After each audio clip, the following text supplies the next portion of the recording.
Beast if you'll give us that recap. Yeah. So, previously on in the world of Vane, our gang made their landfall in Port Banshee, a small pirate town located just to the southeast of their ultimate destination, making landfall for supplies and to restock before their final journey. They made their way into the town, Aurelia searching for equipment to repair an as yet unknown item. Though, finding herself running low on funds, she decides to make her debut in the fighting pits off to the north. She and Haas would, though, later come to regret their decision as they did not make their money back and, in fact, lost more than they had bargained for.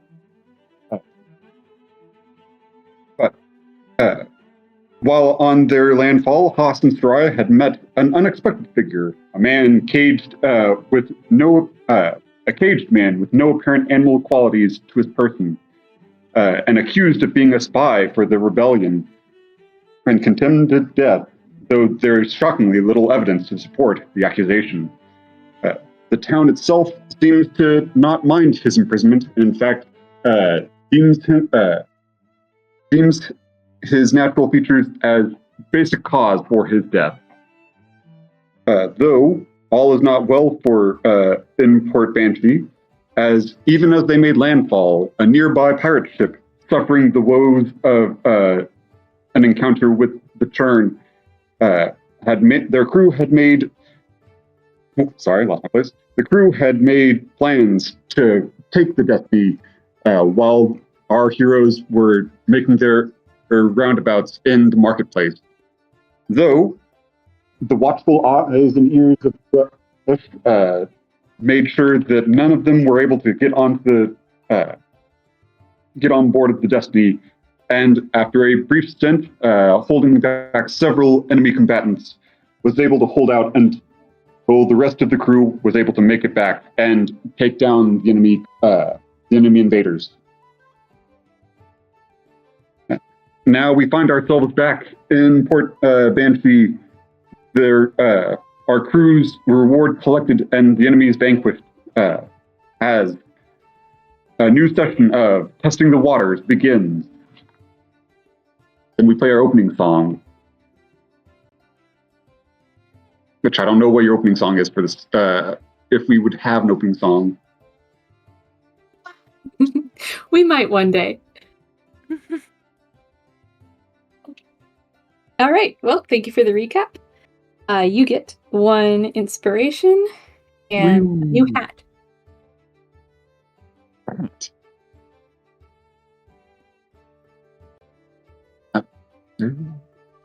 Okay. So, you guys had just defeated a bunch of pirates and looted all their stuff. What are you going to do now? AKA, where would you like to start? Should we wait for the captain? I believe I had something pending over there, and she points deep into the town. I can't rightly remember. Did she say she was going to the harbor master or the mayor to talk about what happened? You do remember that Captain Echo went to the harbor master, and while you guys were going to the Midnight Eclipse to loot, she had entered this building and has apparently been having her meeting this entire time.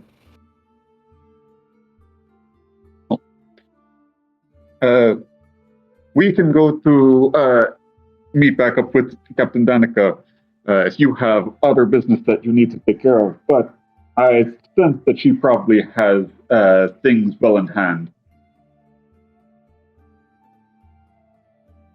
That is well and good with me then. I'm just worried it might be professional. Sorry. Well, in that case, do we want to offload these planks on the Destiny or take them over to the warehouse to sell them? Well, we already have their treasure, so let's unload these back on the Destiny first while we've got both the planks and all other things. And then we'll meet with, why don't we then meet back with the captain and see if she has news for what we should do next. Sounds good. Sounds like a plan. And I guess we're heading to Mhm. the Destiny then. Could we get a small sheet to see where we can just take note of everything that we have on the Destiny? I think that would be helpful if possible. Yes, maybe. If I can figure out how to build one, I will build you one. Okay, thank you. As of right now, I can write it out in notes if you'd like. Yeah, that's what. Sorry, I saw us just vibrating through the harbor and it got me.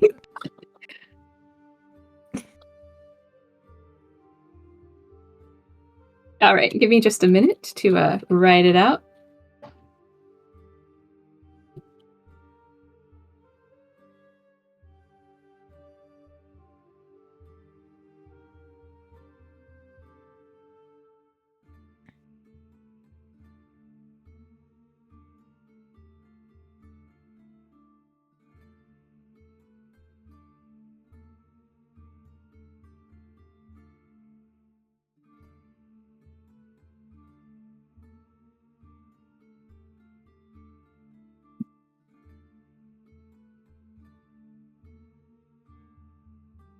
Okay, there you go. It should be in notes. Okay, 1 stack of planks, 1 stack of rope, 1 cannonball, 1 stack of dry rations, 2 heal potions, less of. And here has a small working kits for her mission. Okay, sounds good. Mhm. So Harada will go back to her hammock and just drop all the stuff that she got from for her inventions there in top of her hammock. Kind of like sags a little bit down as she does. That's quite the haul. Did you get that from the ship? Yeah, and this one is from the traps, and she pulls out like a bunch of coils and metal pieces and pistons. And this is a pressure chamber. I actually needed one. I might use it for something. And she smiles. Ah. Work in progress, eh? Yeah. For a sector, I thought you had gotten all of that from the marketplace. Oh, no. I wouldn't have been able to. Not have that kind of money. Are you short on funds? Not anymore. But I was before the with the pirates. No. Are you? She stirs. No, I'm perfectly fine. I've got plenty of cash, especially after our little scuffle. It has been a good day's work as far as the money goes. Yes, very productive. I might have to work on some stuff, though. If you ever need anything, just let me know. Make sure I make something. Well, I appreciate that. Though I myself prefer to trust in my flock. You'll indicate over to the seagull. The middle part of that cut out. Yeah, I was about to say. What are you going to do with your flock? I prefer to trust in my flock and rather than any. Dang it! I've lost my train of thought. I prefer to trust in my crew, so I appreciate the offer. Harley kind of focuses on all the different seagulls running around. That's a very big crew. She kind of like. Sorry, continue. Oh no, I had nothing else to say. Briny Bill scoffs as you bring all of your loot below decks. Nice haul. Yeah. We need help cleaning up. Just a little bit of blood still above board. No, I'll do it. Say, okay. Bill, I've got a question for you. Hypothetically speaking, if we were to get another crew member, how much of a strain on our rations would that be currently? I don't know. I suppose depends on how big he is. 10-ish feet tall? Out of listers. Oh, you're talking about the man back in the cage on the dock. Maybe, yeah. Bill kind of No. hisses at that. Man in a cage? What are Yes, you the guys man in talking the- about? Oh, there was a man in the cage off by the dockmaster's shack. Or not the dockmaster's shack. Town has accused him of being a spy for the rebellion, though as we've been around, I haven't really found much evidence to support such a claim. Oh, carrots. Are you guys planning on freeing a criminal? Is that what I'm No. hearing? But I don't think he's guilty of anything. I too didn't find out anything that was like conclusive evidence.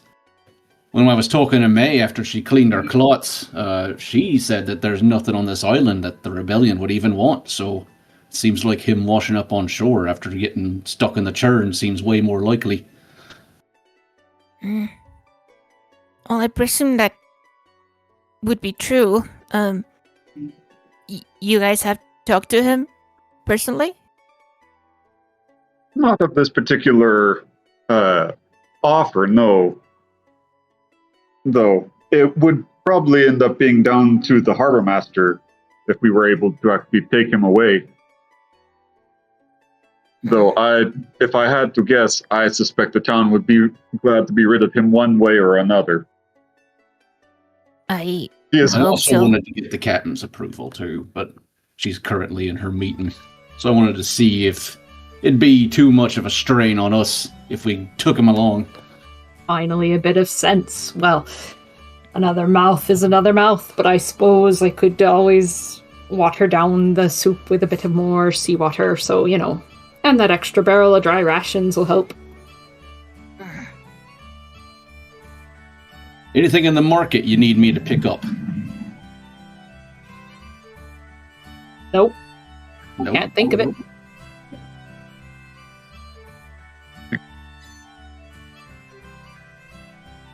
Well, I mean, on that note, we could actually, well, pardon the phrase, it's a terrible one, kill two birds with one stone. The captain is talking with the harbor master now. If we were just, now that we've set all of our stuff down, if we were to just go there and ask her about it now, would bring it up to the harbor master himself. That's a great idea. Let's go do that. I Get out from under. guess so. Go. And Bill just kind of starts chewing.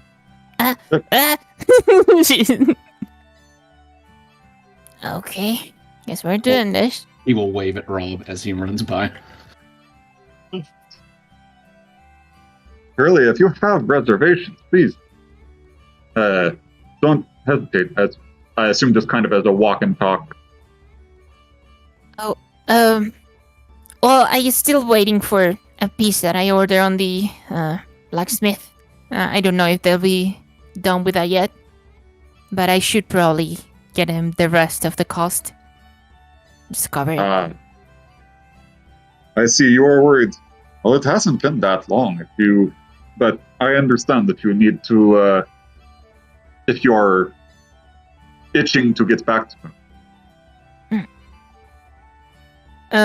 Harriet thinks about it a couple of seconds.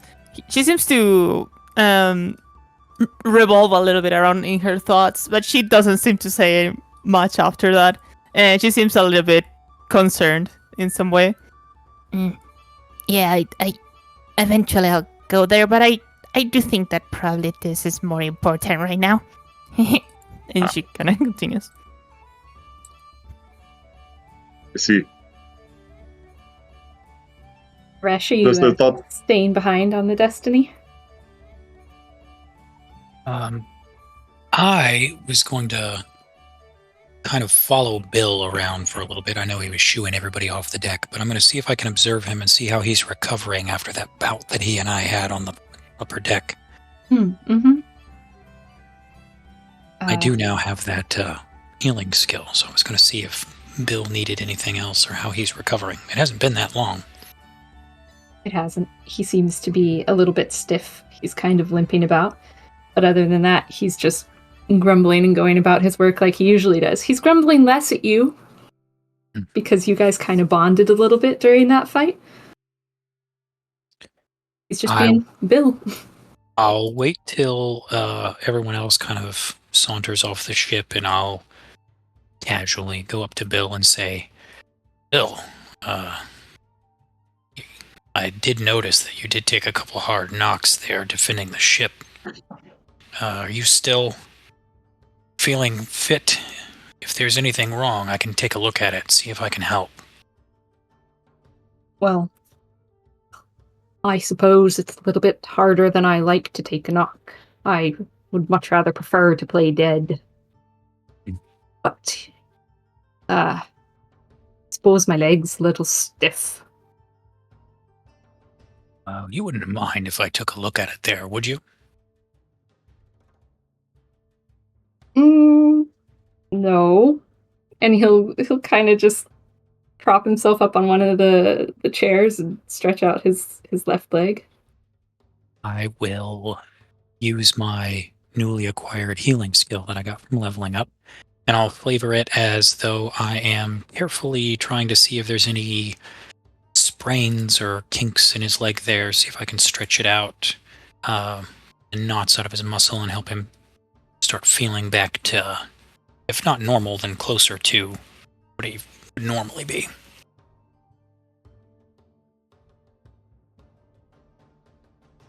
He kind of turns his head away. Like, he's almost embarrassed. He doesn't really enjoy being pampered, but he also doesn't ask you to stop. He kind of just nods. There, how about that, Bill? He gives his leg a tentative shake, tests his weight. Right now, I think you're my favorite. And he just kind of grumbles and shuffles off, continuing to clean up and put things away. And with that, I will let Bill continue to do what he does, and I will kind of saunter off the ship. I don't know if I'm going to speed off to catch up to everybody else, but I'll at least follow along. Okie dokie. Well, back at everybody else, I believe August, Soraya might have been saying one more thing. Oh, not really. I mean, we might make a mention of like, oh, there's that fellow, there's the fellow over there, as we kind of like get close to the house that we're going to and have sight of Robin, who I'm assuming hasn't moved. No, he hasn't moved, but you do notice that he's been watching you cross the beach, go up and down from the ships, cross the beach again. As Haas waves at him, he just kind of gives an awkward sort of nod and just stands there watching. Oh, do you guys want to meet him first? That might be a good idea. When you guys wave at him, you would see that Harley just like kind of cleans her glasses a little bit and kind of squints in that direction. I guess meeting him would be good, just to judge his character.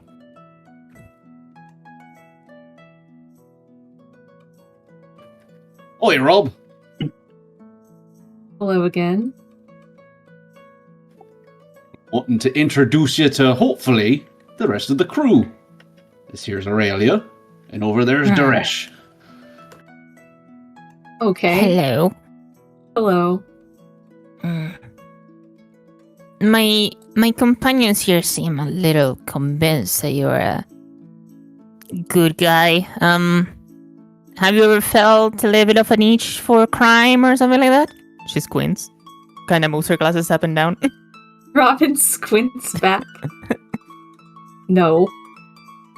I was an honest merchant before, thank you very much.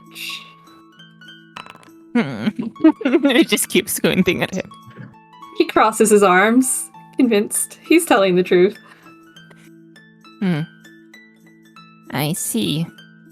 Kind of suspicious you have never had an inch for crime, but I understand. Not everybody does. I guess he's good. Just starts heading this way. I didn't know any better. I'd say she was disappointed in your lack of a criminal history. I guess you can't please everyone. He just kind of shrugs. Well, we're going to talk with the harbor master. Something doesn't sit right with us as to your predicament. Would you? Well, honestly, I don't see if you have much of a choice. The thought was brought up that you might join our crew as as a handyman on board, as another pair of hands.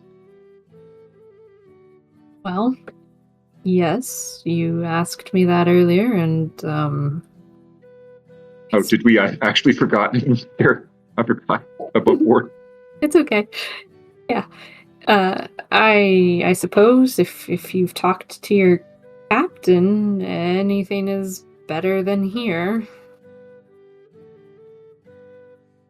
Oh.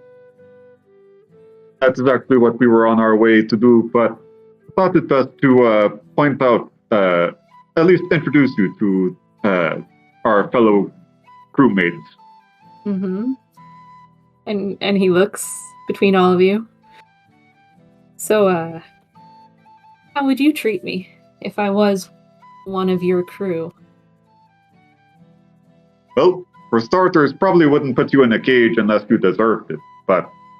And he kind of gives a knowing grin to that. I don't think we got any hammocks big enough for you, but I bet we can find a blanket or something to put on deck.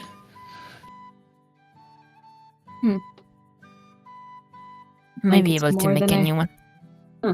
Like it's more than I have now. Hi. Well, this does all change, of course, if you are, supposing that you are not a spy, but we've not found any good conclusive evidence to it. I'd hate to think that someone couldn't be part of the Union if they, just for washing up on a beach. Well, I already told you my story. I don't really have anything left from the wreck, so I have no proof to offer you. It's just what my voice is against the voice of the town. Did they confiscate anything from you? Before they tossed you in that gibbet? I suppose they might have if I had laid on the beach long enough before I woke up, but I don't think so, no. We'll kind of turn to Soraya. I wonder if there's something on him that the captain might recognize that could give him a bit more credence if we were able to find his effects. Do you think that he'd have proof? Like a mariner's journal or actually, if you said you were on a ship before, do you have a name of this previous ship? Mm-hmm. Certainly there would be dock records. Well, except that we weren't docking here. Fair.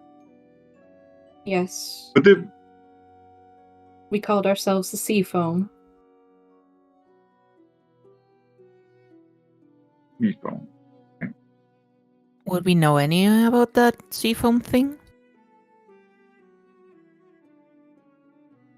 Probably not. But I suppose you could roll me a history check if you wanted to. I will do so, I guess. I have no idea. No, unfortunately, that's not enough.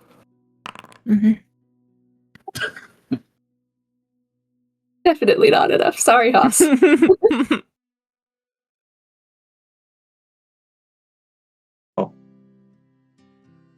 I don't think Soraya would have a reason to know that, so I'll skip on the roll. Oh. Either way, it will be down to the city's decision. Though without effects or any letters of recommendation, it might be difficult. You say you had no effects at all when you washed up on shore. Pretty sure I lost all of it in the churn. That does make this much more difficult, but I'm sure we can figure something out. If they're this willing to just throw you in a cage for nothing, who knows, maybe they just want to get rid of you. Wait, he probably wouldn't say that out loud. Whatever. Robin just blinks at you. Yeah, you probably wouldn't say that out loud. Oh, sorry, I didn't mean that. Inner thought. Well, you hang tight here, and we'll try and make a plan. Ah, very funny. I Robin know. just kind of leans back. I know, I'm hilarious, aren't I? Alright. Oh. But, in all seriousness, we will see about what we can do. I'm actually starting to believe it.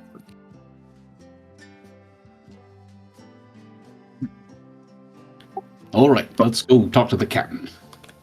Kind of out of the prisoner's earshot towards the group, I'll say something, being the practical individual that I am. If they don't buy it, and if they're still convinced he's some kind of problem, maybe we can sway it as we're going to find a way to get rid of him so they don't have to worry about it anymore. I think that's not a bad idea. They don't have to bury the body. Yeah. Or this tiny town risk having to make a mess dealing with someone twice their size. That's fair, though they did get him in that cage, it seems, pretty easily. Yeah, maybe that was when he was unconscious, but Fair enough. who knows?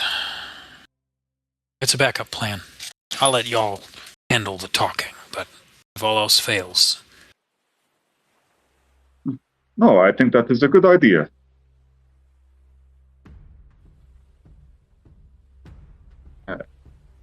That, I guess, we head into where the captain is, the dockmaster's house. Mm-hmm. And as you open the door, Haas, you're in the lead, you will bump right into Bumblesmee. Oof. Oh, Mr. Bumblesmee. Oh, hello. How are you? I'm doing great. How are you? Oh, I am fine. It was good. Perfect. We were just looking for y'all. Oh, well, here we are. Captain, they have found us. And she just kind of nods. Mm-hmm. Captain, may we please Shanghai that prisoner over there? What? Oh, perhaps Shanghai is not the right word. Haas would like to talk about taking him on as another member of the crew. Another set of hands. Well, if we could discuss it out of the doorway, please. And she kind of gestures for us all to go into the town.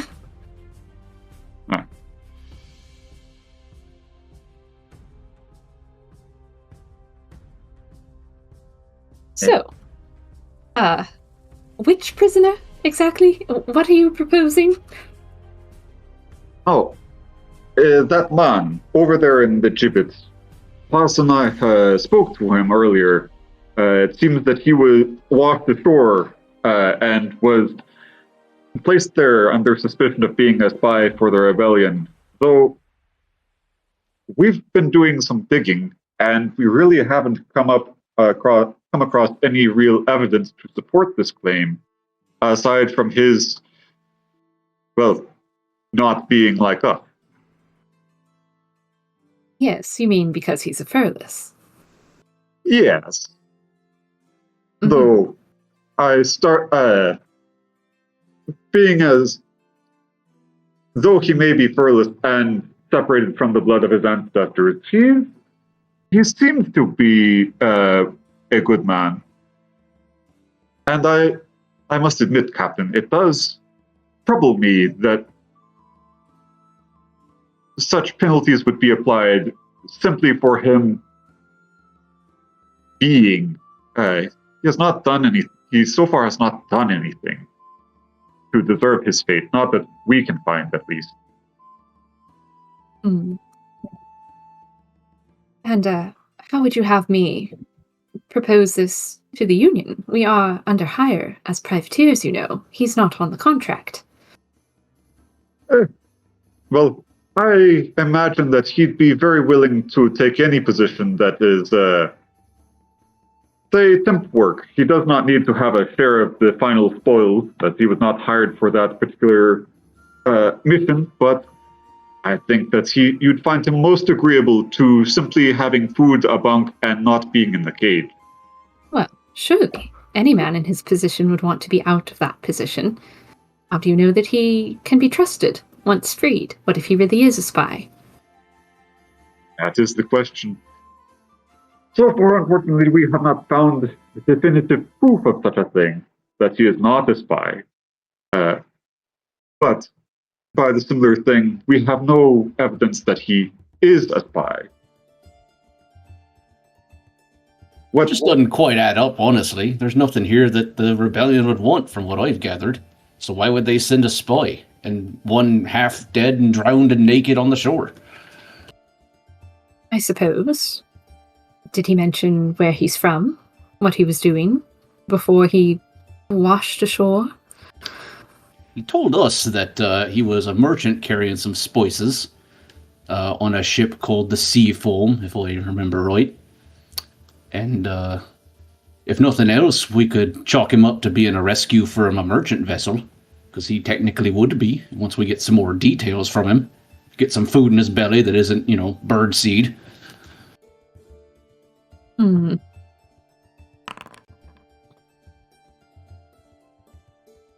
I suppose once we get back to port, we could check at the harbour master there and see if there really is such a boat called the Sea Foam.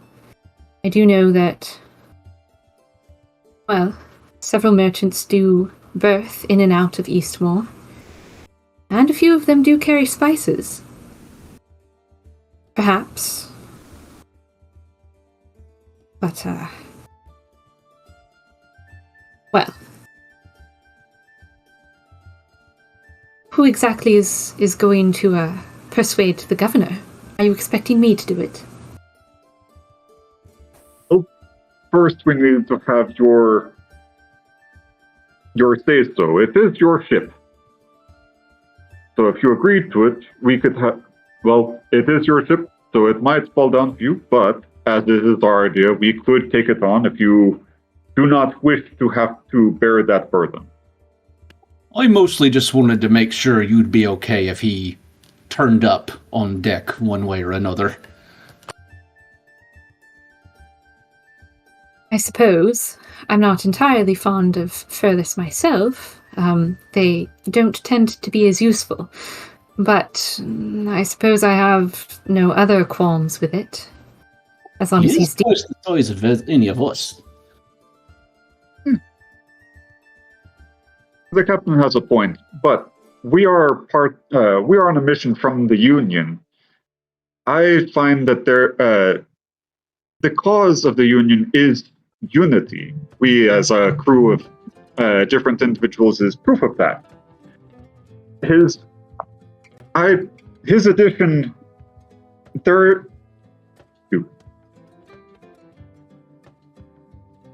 the purpose of it is unity between all folks, including those that have fallen from grace. Or fallen, maybe not fallen from grace, but that have fallen, to lift them back up again. He'd have a place. He doesn't need to be great in that place. But I think it is warranted more than death. I suppose. We can at least try. But if he becomes any trouble at all, if we are successful in retrieving him from the plight that he finds himself in, straight over the side, you understand? Aye, aye. That is very fair. So, anyone want to join me as I try and persuade the governor? Well, as it is our idea, I think it is only right that we accompany you. I shall go at least. I'll tag along as well. Very good then. Mr. Bumblesmee, if you don't mind going back to the Destiny and make sure that we're all set to go. He salutes. Aye aye, mon capitaine! And he bumbles off. What a bumbling guy.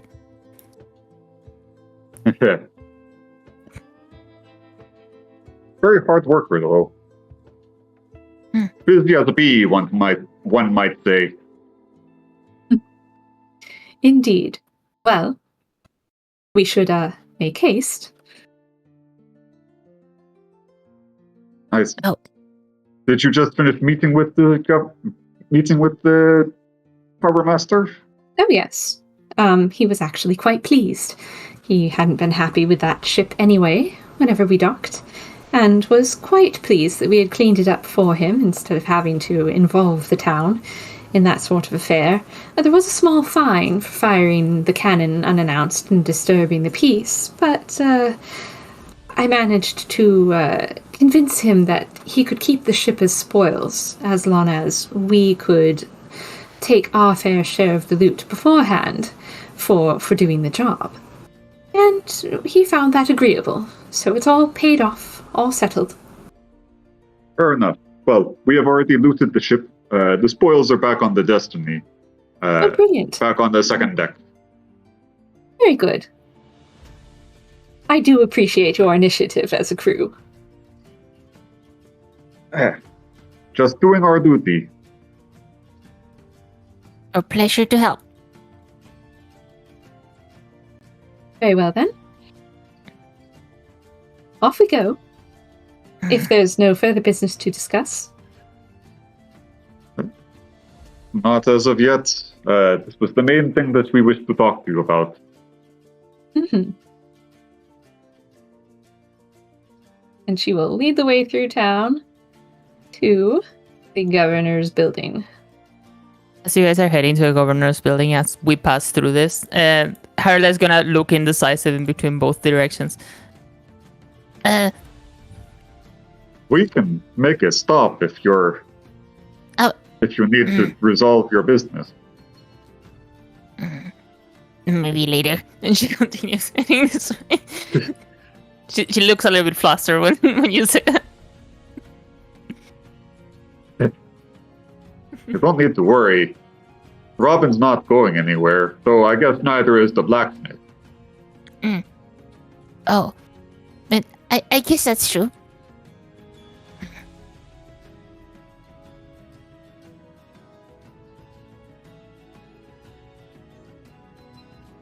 I guess. How do you, DM, how do you treat insight rolls between players? Is that something that you'd like to do, or would you like to keep that separate? You can roll if you want to, if you're looking for something specific that you think they could explain, but for the most part, it's based off of intuition. Okay. I mean, if I could, like, for Ari, it feels like Soraya acting slightly off. Is there something that Soraya might pick up on as to her, yeah, like, the cause of her things beyond just, like, Aurelia seems to be a generally nervous, well, not nervous, but she often likes to do her own thing kind of business. And that the question of whether that's that or if it's she's uncomfortable with the situation as it's playing out. I would say roll an insight, yeah. Okay, yeah. Let me get this together. say a Um, 19. Whenever Which I the think if you wanted conversation. Oh, sorry. if you wanted to, I don't know if you wanted to do like an opposed roll or whatever, but She's not trying to particularly hide it. She's just like behaving normally. So I don't think she would roll anything. But Aurelia basically seems to be interested in whatever is happening at the blacksmith. You can't tell if it's the blacksmith himself or whatever he's crafting, but she seems to be very anxious, looking forward to it. But she doesn't, whatever it is, she doesn't want to do it in front of the party. okay. So her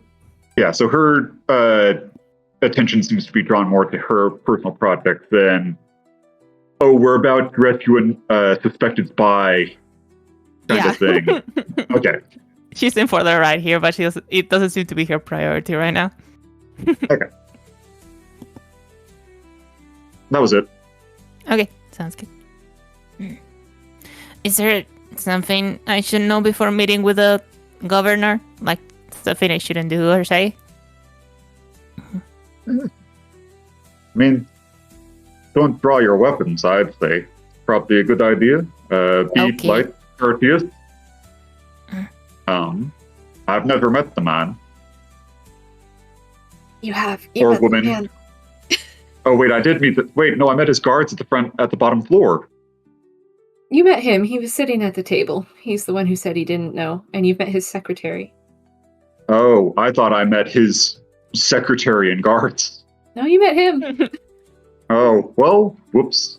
He's a pigeon, by the way. Oh, okay. I could have swore I only met his... whatever. I could have swore I thought I only met his underlings. Looks like Okay. there's a second story on this building, Harry, so don't go firing off your pistol. Firing off your pistol. Yes, please, don't fire your weapons. And since this is your idea, if you guys would like to take point on the conversation, by all means. Fair enough. But she will knock on the door a few times and enter the building. Aurelia will put all her weapons in places that she wouldn't reach normally and continue heading inside. We're going to do that classic bit of you just pull more weapons that are conceivably hideable on your person.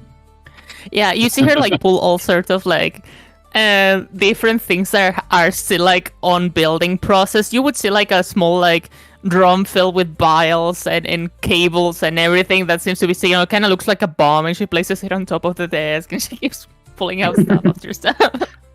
Yeah, the guards at the door that are watching you unload all of your weapons are just kind of stunned. Don't worry. We thought we'd just make sure that, that's your standard procedure, yes? They nod. We've just never Yes. seen so many before. On one person. Impressive. Honestly, me either. Oh, well, most of these are not functional, and they're more likely to explode on its own than do anything worthy, and she puts another one on there. The guard standing closest to the table kind of takes one shy step away from the table. I think that's kind of mirrored. Soraya will also take a one step away from Aurelia. Captain Echo will clear her throat. Does anybody mind if we have a meeting with your governor? And one of the guards will just kind of shrug. He's not busy. And will point off to the far end of the room. And you see a little dais and a chair in the middle. Think the Jarl from Skyrim. The pigeon is very heartily reclining there after his meal, with the little goat secretary right next to him, furiously writing notes.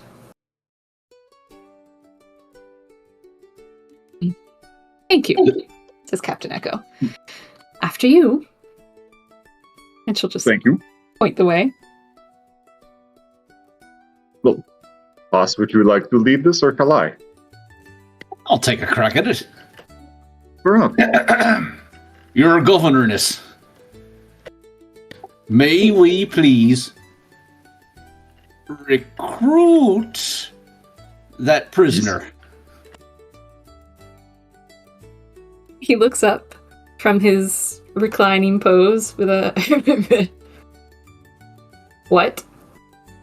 Can we Shanghai that guy in the gibbet? He stares at you, beady pigeon eyes narrowing down his beak. All right, Soraya, I softened him up for you. Oh, fair enough. Thank you, boss. We were wondering, as to the man that you have in the gibbet, Robin, I believe his name is. We were wondering as to whether we could take him on as a secondary member of the crew who, for temporary work, an extra set of hands on board. We understand that you have collected him on suspicion of being a spy, though, and that you intend to put him to death, but we are... No, I wouldn't say that. We understand that you have business of him. You are suspecting him of being a spy? Alaska has a question. Mm-hmm. What else would a furless be doing on my island? Oh, there's the thing. We don't, he says that he's a washed-up merchant. And I don't know about you, but I wouldn't want you to have to dirty your hands with his burial if you're, or simply chucking him out to sea. That's the way it's normally done, though, for burials at sea. And he kind of squints a little bit more at you. And he looks between Haas, and he looks between Soraya, and then kind of sees the rest of the crew behind. Why do you care so much about a spy? Well, if I may speak plainly, your governorship, we are concerned after talking with some of the town that it does not seem like there is considerable evidence for him to be a spy at all. It seems like you found him on the beach. And actually, we haven't heard your side of the story as to this. We only know that he was taken up, that he walked up on shore. He says he is a merchant damaged by the churn. Others in the town say that he is, that they don't really know much about him. Only that they don't seem to care one way or another whether he is there or not, so long as, you know, he leaves is the main, seems to be their main desire. But what is your side of the story? You obviously would know the most about this. Well, he washed up on my shore. And we held a little meeting. I decided, no sense risking it, with the rebellion out and about on the seas. So I put him in a gibbet and called it good. I see. But who exactly in my town was questioning my leadership? Oh, no, not questioning your leadership. Only that, in fact, most of the, all of the town agrees with you that he should have been put away. But no, when we pressed for more answers as to whether there was accoutrement, if he had plans or what he was looking for, if he was part of the rebellion, nothing seemed to show up. So we are concerned that you're opening yourself up. If he is indeed a member of the rebellion, then his execution would only serve to anger them further. Whereas leaving him alive, you now have to deal with a prisoner that you have to care and feed for. We're not feeding him, but I see your point. Roll me a persuasion check, please. Okay. Sweet.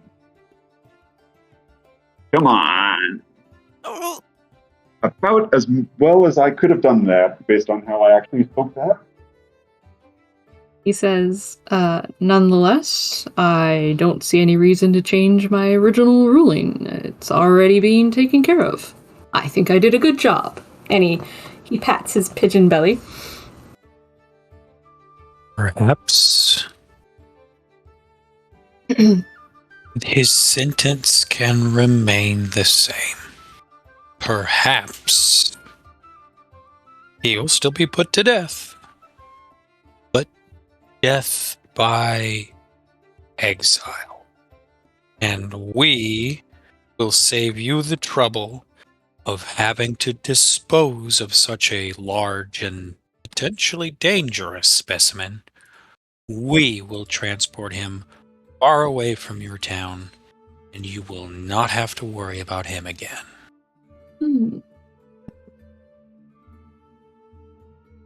Dondrel, are you actually intending to do away with this person if you do take him away from the island? Absolutely. I will 100% make sure he dies of old age. Okay. Well, then roll me a persuasion. I will try. This is not my strong suit. Everything I can do. That was pretty all right. And just as a reminder, I should have thought of it before, but I didn't. You can actually use your inspiration to re-roll, or force an NPC to re-roll if you don't like their roll. So Oh, right. I had that. something to remember, but that's okay. I also have one of those. I forgot. We all forget. I don't Yeah. normally have inspiration. The governor nods. I suppose. What sort of Well, I don't really know anything about you. You're new to my town, right? What sort of job are you doing? How can I be sure that you'll actually dispose of him and not let him go back to his spy companions? Well, Sorry. No, go ahead. It's your introduction. I was going to say, at the end of the day, I guess you'll just have to take our word for it. If we will keep a close eye on him as we take him away from the town, and if there's any indication that he really is a spy, or that he is attempting to slip off back to his nefarious spy cohorts, we will follow him and take out the group as a whole. I could also use a subject for my experiments. And she looks behind at the pile of objects in the drawer.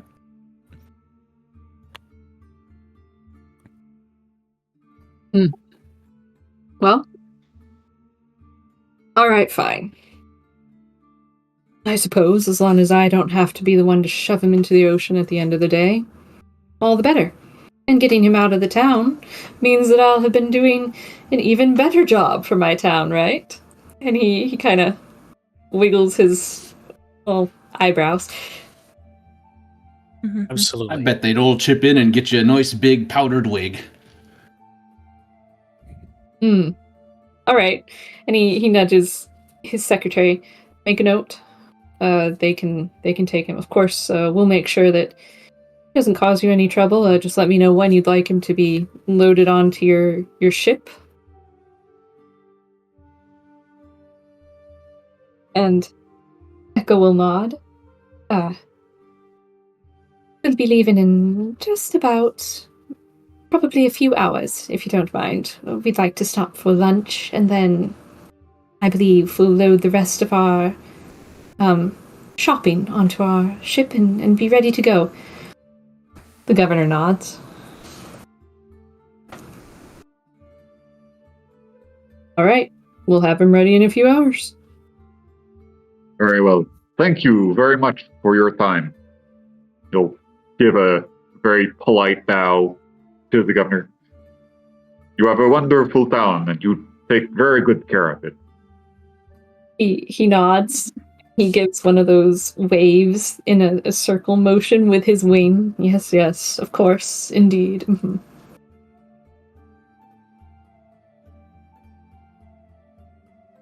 Well, with that, think Soraya will move to exit the building.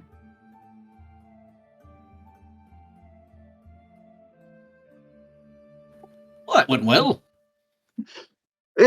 Yes, good save, Suresh. I could not think of a better way without... They do have a point. Without good evidence, he could indeed be a spy. But And if he is, we'll keep an eye on him. It's not like he has anywhere to go when he's on the high seas. fair enough. It also wouldn't be too great for this town if old Holt rolled up and saw an innocent skeleton in a jib. If I had to guess.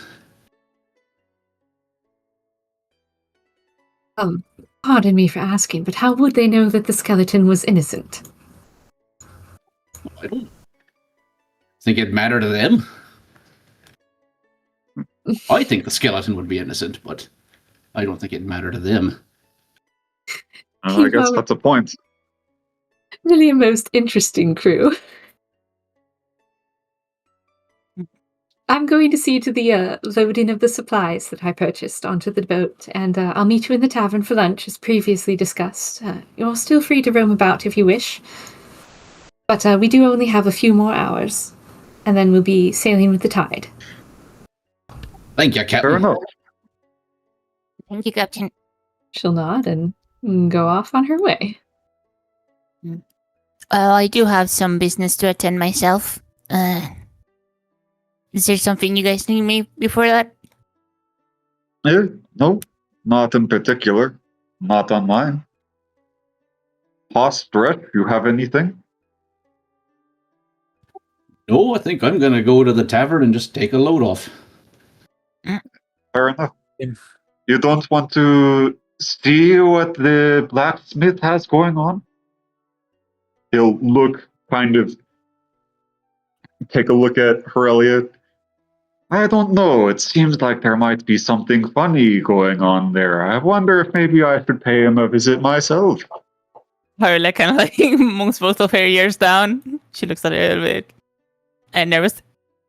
No, there won't be nothing at the blacksmith. Nothing will be happening. Oh, nothing happening at the blacksmith. I don't know about that. It sounds like a very interesting time. Maybe I'll just go along with you. He'll That's kind not... of... Oh... What?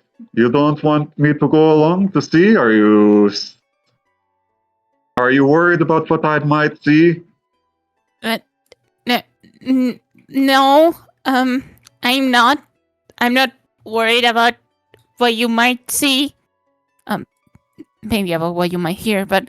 And she continues walking that direction. As we kind of, I assume since Haas and Duresh are going off.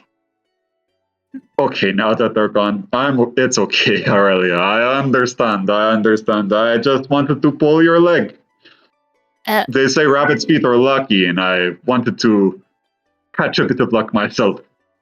He'll give a little chuckle. I see. Huh. Well, I hope you get lucky then, I guess. And she kind of like looks away. She's very pissed, just thumping on the ground.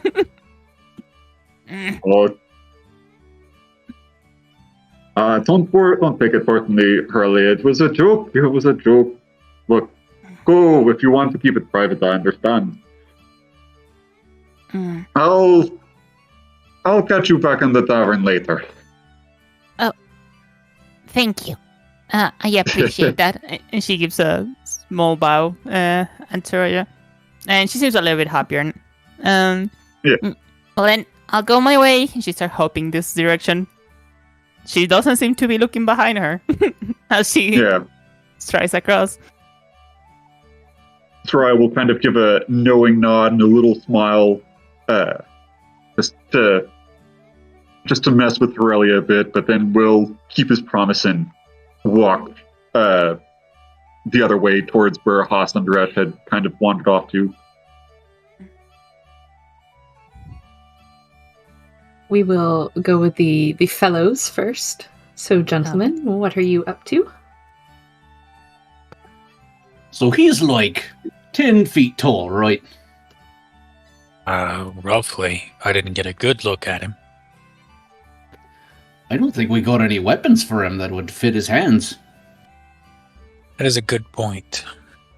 So, hear me out.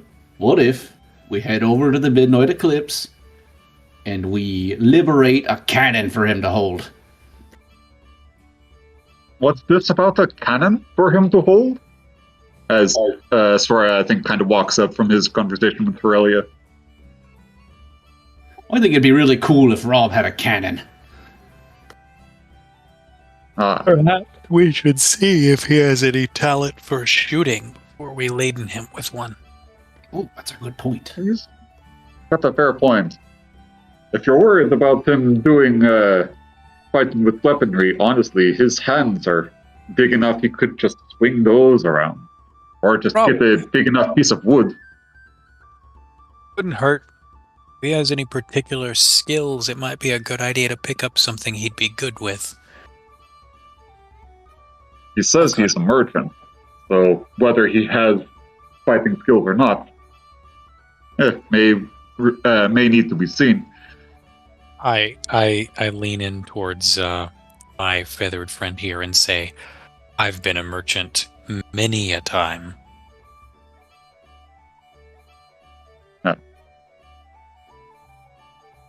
Yeah,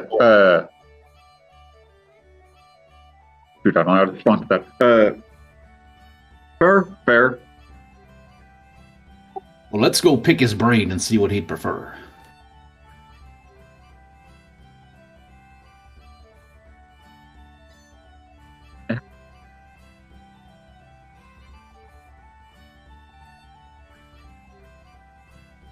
Boy, flying sure seems useful. I know, it's so good not to have to walk on the ground. Honestly, you should give it a try. Rob, we got great news. He raises an eyebrow. You're coming with us. His other eyebrow raises. So, you actually did it. It's mostly these two, admittedly, but yeah, you're coming with us. Dare I ask how I'm coming with you? Alive, at least. Yeah, we have convinced the governor here that your execution should be death by banishment, at least. So as soon as we leave town, on paper, you may be free to your own devices, but you'll be stuck with us at least until we get to the next port. Well, thank Here you. is better than rotting in a cage. Indeed Anyway. it is. We were discussing, in the event we happened to run into, I don't know if you saw the commotion that happened on our ship just maybe 30 minutes ago. The funny thing about being in here is they put me in here because they thought I was a spy, but they didn't realize that being right here in the middle of town, I actually do a lot more spying now than I ever did before. I see everything that happens. That's not exactly what I wanted to hear. I saw it, but what did you want me to do about it? In the event that we happen to run into another swarly crew that is intent on staining our blades with their blood, we wanted to know if you had any particular set of skills with any type of weapon so that we can arm you so you're not defenseless. So you trust me enough to give me a weapon? I trust you enough to give you a cannon.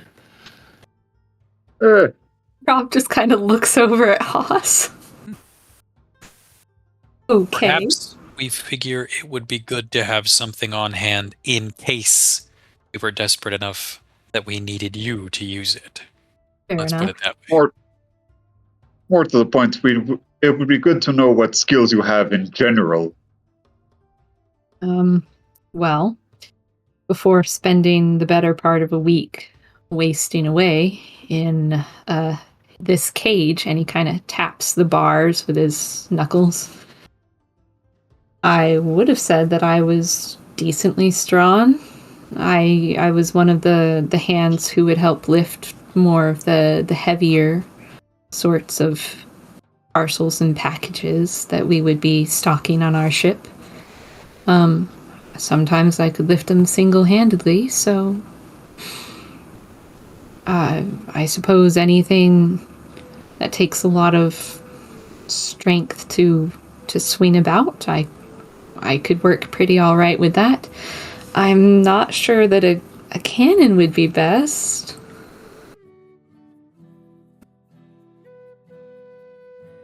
Maybe People like sigh dejectedly. a hammer, an axe if you weren't worried about it too much. A stick, I suppose, if you don't even want it to be a weapon, a proper weapon.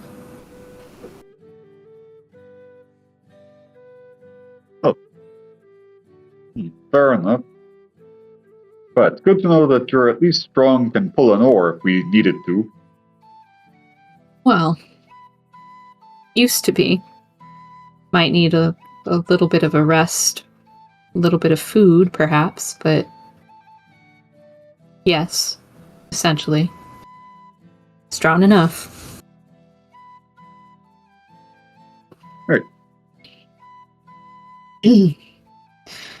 So, when do I look forward to getting out of here? It looks like to be maybe about an hour, 2 hours time. Have some people come by, they'll probably take you off of here and put you on the Destiny. We don't have the keys as of right now. All right. He kind of leans back against the bars of the cage again. I'll wait for it then. Oh, that's that. Something to hit stuff with, and it might be a good idea to gather a couple extra supplies. We did get that crate of dry rations, but it might be worth it to pick up maybe one other barrel of something while we're here. Something more tasty than seawater and potatoes, you mean? Yeah. If Bill's going to be cooking for one other person, we might as well spoil him with something worth cooking. Fair enough. Great idea. So, who wants to go get something this guy can swing, and who wants to go pick up some food?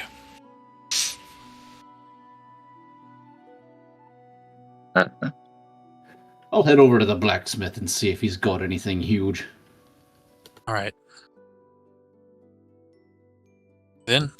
I can look into finding something to eat. You and I can go. Looks like he'll head to the blacksmith, and if I'm not mistaken, that's where Aurelia is, so they can handle the weaponry and we can handle the food. Yeah. Sounds good. As you all head your separate ways, we will take a short little backtrack in time to Aurelia. Aurelia approaches the blacksmith at this time, kind of looking for the man that she saw before. You see him. He is hammering away at an anvil, checking his work, hammering again, stoking the fire. Oh, hi. Mm-hmm.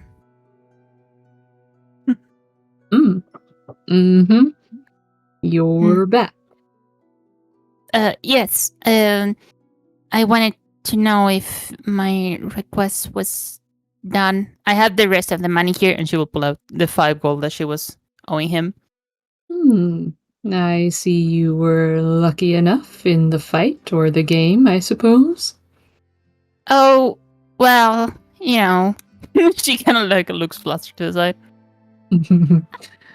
Yep, I have it right over here. Mm-hmm. And he leads you to a table where you see a nice thick axe head that looks like it probably would be a-okay for the amount of pressure that you're going to be putting it through. Built to specifications. And she kind of like picks it up and looks at it up close, kind of examining it, the edge and the fine forging that has been done on it. Oh, well, this looks great. She kind of looks up at him. Thank you so much. I couldn't have asked for anything better. And she kind of puts it back on her pocket. And she seems to stop for a couple of seconds. Kind of looks at the blacksmith up and down. I have a question. Are you busy? He Like, looks very busy? over at his forge. I have a couple of other orders. Why?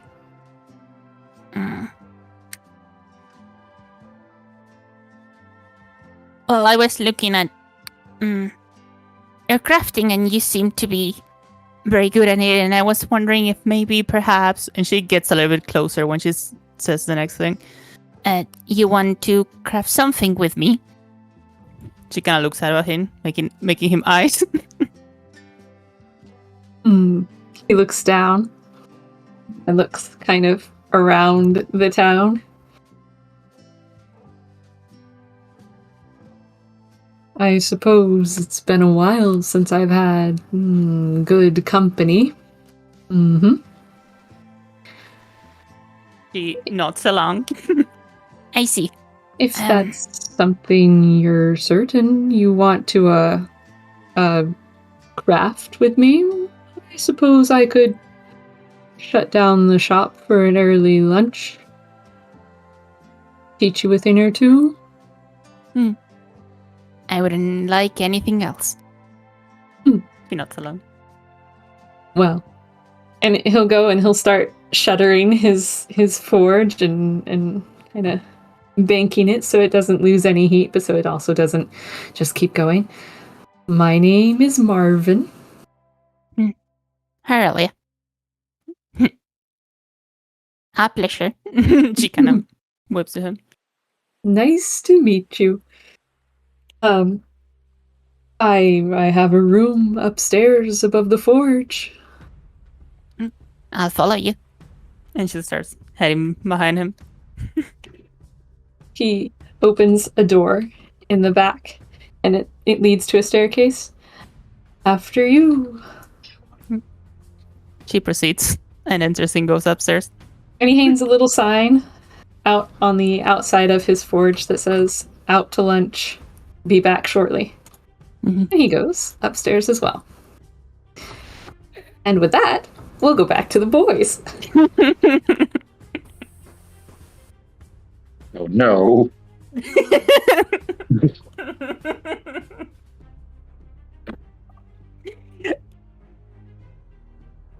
Well, just my luck, they're closed. You see a sign, a rather shuttered forge, and a sign that says, "Out to lunch. Be back soon."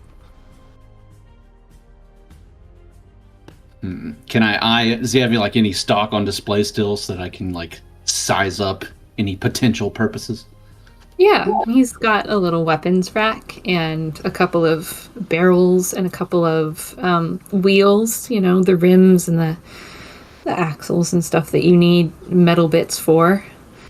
He also has a couple of the finer things, little household things, horseshoes, etc.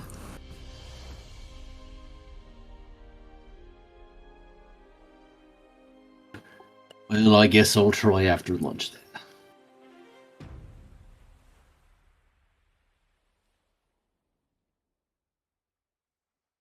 Where are you going in the meantime?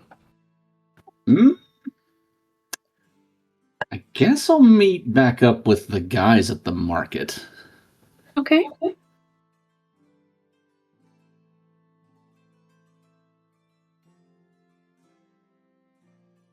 Guys at the market. What are you up to? Yeah. I think we're just looking around what food we have, like what food is available, anything that's just like tastier than our regular rations. I think that's just the general vibe of like whether they've got spices or anything, or just of that sort. Just generally looking. Righto. Well, you notice that as you were walking through town, you saw a couple of fresh farms, so you know that they have fresh produce. They do have a few spices, but not a whole lot, mostly because while they do trade with everyone, they're not exactly on a trade route. It's whatever they can grow self-sufficiently themselves. But they do have your basic root vegetables, your slightly spicier ones like onions and garlic, wheat for flour, that sort of thing. Lots of nuts and seeds. I see. How much would it be to just like get the nearest thing of what would be like I guess like a bag of pepper or something similar to that? Would that be particularly expensive? Pepper being a sort of spice is a little bit pricier, yes. It'd be about 5 gold, I think. Remember, they're 5 not on gold. a trade route. They're not on trade route. But we've already got ingredients for there. But it's a good sized bag. It's kind of sugar bag sized. So it's a decent amount. It'll last you a long time. Despite it being exorbitantly priced. I don't know. Is it worth it to get the full bag of pepper for 5 gold? For their... we're spending a lot on this fellow that we just met. I guess I could keep it for myself. Yeah, we got gold. Yeah. I'll chip in. Boss, what? I thought you were going to the blacksmith. Well, I was, but he's closed. He's closed? Yeah, he's closed. Oh, no. Aurelia's going to be heartbroken. She just went over there. Yeah, I didn't see her. I didn't hear any explosions either, so I guess she wandered off somewhere else. You don't suppose she got into trouble, do you? I don't know about you, but she was really looking forward to going over there. But you know what? I bet she likes spicy food. And I guess if there's peppers or pepper or peppers, There are like both. Stry will. I think Stry will just try. He will pay the 5 gold, but maybe not all for pepper, but just to get like homegrown peppers, the vegetable, bag of pepper, and maybe would sugar or honey? Would that be super expensive at this time? I mean, probably, but Yes. This island specifically did not seem to have a sugar plantation or an apiary. And considering honey is an animal product, that was kind of a weird question. The lady behind the counter looks at you strangely. what? And offers the sugar bags, but they're nearly as expensive as the pepper, as they once again do not have any of their own. It's 2 gold for the sugar bags. It's too old for the sugar bag, or Yes, 2 gold for the sugar Okay. bag. But if you want just bell peppers, like bell pepper the vegetable, right? yeah, Bell pepper the vegetable is a good-sized bushel for only 7 silver. okay. I think Soraya, looking at all this, it will be better on the open seas. He'll buy the full thing for the 7 gold and 6 silver. I don't know how to split the gold up on this. Hmm. So he'll buy the bag of pepper, the sugar, and the peppers. He'll buy all of that. Okay. So if you're looking for silver conversion, it's a 1 to 10 ratio. So 1 Okay. gold Oh, is so I just 10 silver. So just give yourself 3 silver and subtract that additional gold. okay. Yeah, he'll make the. I guess I just write it down in my inventory.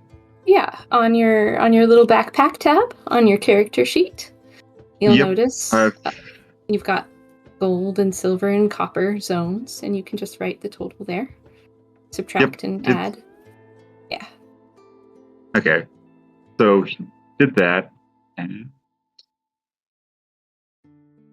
I assume I just write it down. Oh, okay, got it. Mm-hmm.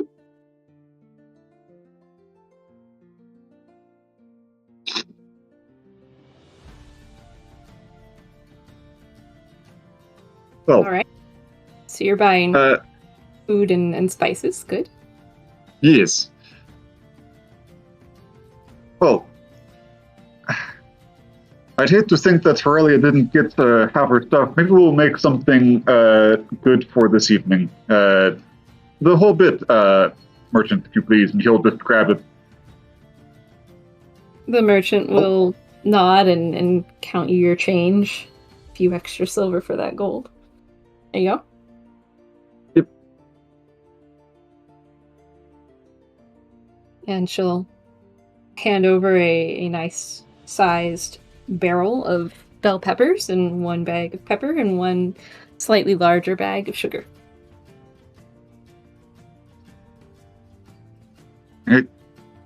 Hoss will grab the barrel. She nods. Anything else I can interest you in, gentlemen?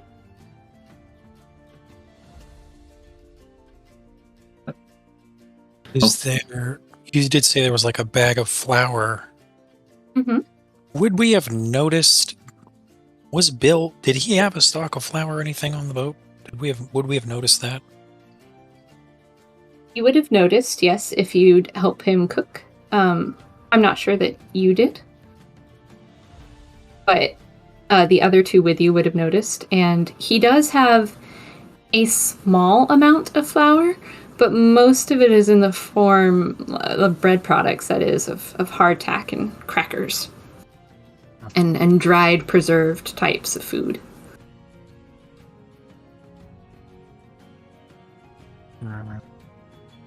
Well, if that's the case,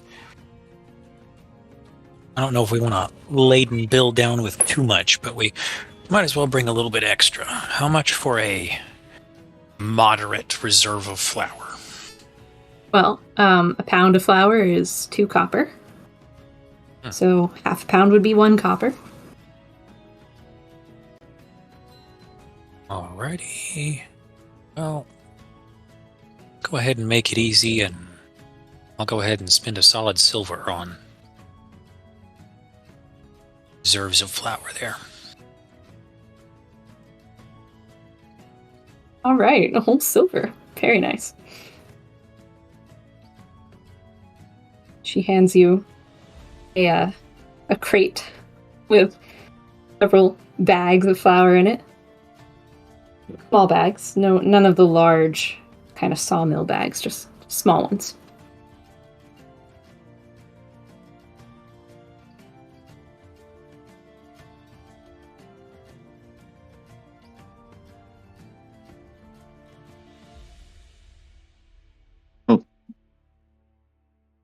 Well, I think that gets all of our food stores out of the way. I guess you weren't able to find something for the weapon. You guys don't have anything else to buy? Do you want to just head to the tavern and meet back up with the captain? That sounds fine with me. I'll check back at the blacksmith after lunch. Hopefully, Aurelia will find her later, but other than that, I guess we'll make our way to the tavern. Mhm. Righty.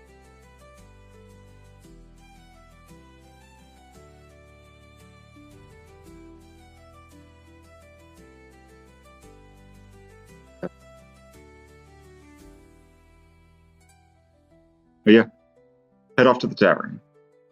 All right. As you all head off to the tavern, Aurelia is still busy, so we'll just continue the story with you for a little bit. Business. Sorry. Secret times with the blacksmith.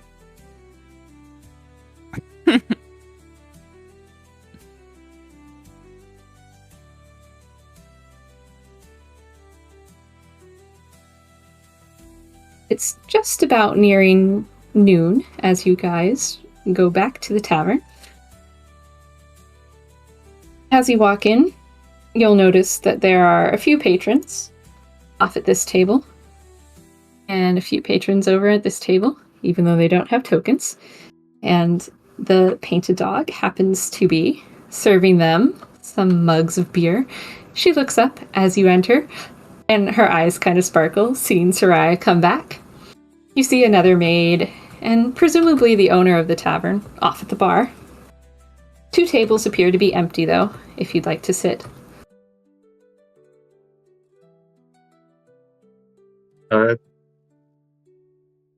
Yeah, I think we'll just Let's grab us a go cooler. ahead. Yeah.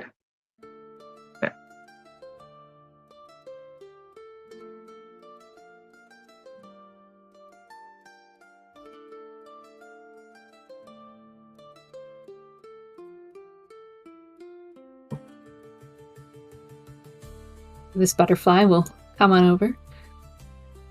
So what can I get you, lads? We'll take some rum to start, please. Rum? Okay. I could do with a little bit. Myself as well. 2 rums. And you? She points at Daresh. I'll wait till the captain gets here, just to make sure. Suit yourself. She goes back to get your drinks.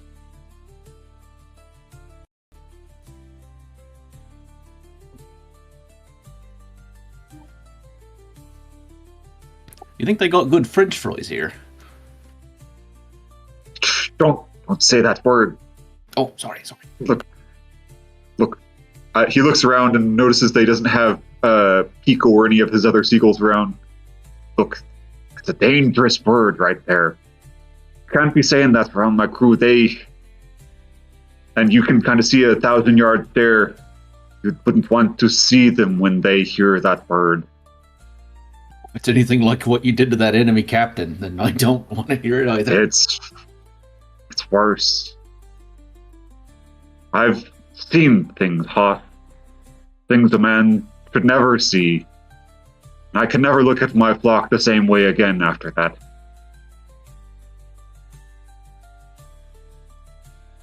But anyways, yeah, if they had other snacks like then I'd be all for it. No French fries. Well, as Matilda comes back with your drinks, I have started you a tab at the bar. Are you interested in lunch, perhaps? Well, to tell the truth, we are actually waiting to meet with the captain, so we might wait once everyone else gets by, if that is okay with you. Oh, I don't mind. Just let me know when you're ready. And let me know if you're interested in any of the games we have to offer. And she gives a little wink and saunters off to check on this table.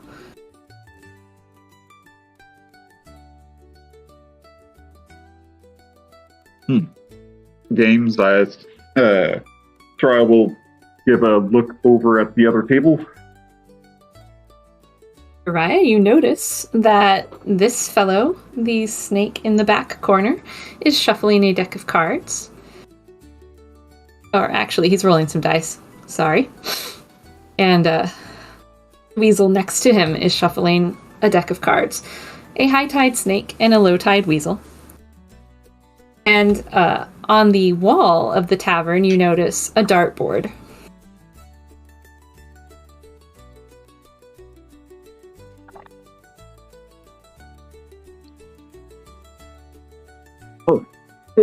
But they've got some board games if you guys would like to participate. Well, how about a game of darts then, while we wait? Fair enough.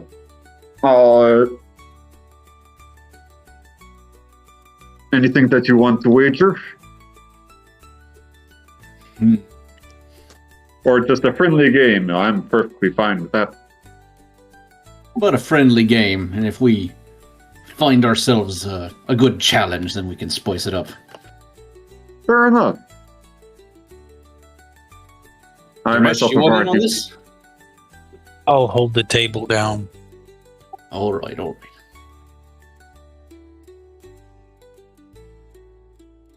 Grace, seeing you go up to the dartboard, all excitedly, wiping her hands on her apron, comes over. Ooh, darts! My favorite game. Oh. Yes, you were the one that I talked to earlier. Welcome back. Thank you. Did manage to find my captain, so thank you for the directions of beforehand. But my You're friend welcome. and I were here to play some of your darts, if you would. Well, if you're interested, I could play with you, or you can play on your own, but I can describe the rules to you. Why don't Sure, you we can join hear in the and show rules. us how a master does it? Yeah. Okay. So, getting the numbers closest together will win the round, and you have 3 chances. So, essentially, guys, you get 3 darts, and it's 3 dexterity checks. If you get numbers close together, you'll win the round. If you Okay. have a buff to your dexterity score, that will give you a chance to re-roll. So think of it like a trick of the hand, you know? Okay. So if I have a dexterity of +1, You would is that have just... 1 re-roll. Okay. Oh, so it's rerolls based on how many of a bonus you have in that. Okay. Yes. So you'd get your 3 normal dexterity check rolls, and then 1 re-roll if you wanted to try and get a number that was closer together. Okay. And then, of course, the smaller numbers will beat the higher numbers because they're closer to the center of the board. So if someone gets a 1, 2, and 3 versus someone else getting a 7, 8, and 9, even though you're both equally close in how those numbers are together, the 1, 2, and 3 player will win that round. Oh. Okay. All right. Well, would you like to start, Mr. Haas, or shall I? Or we can let the lady start if she would like. Ladies first. Aw, thanks, boys. And she will start by rolling 1, 2, 3. Oof. So she got 2 darts that were close together and 1 that was way off. But she also has a +2. She's going to roll. There we go. Ah, You split it right down the middle. I want to give it a that's turn. Yeah. Well, which of you gentlemen? No. Oh, go, mister.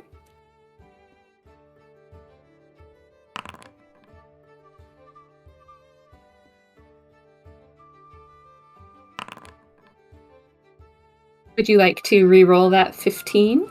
Yeah. Okay.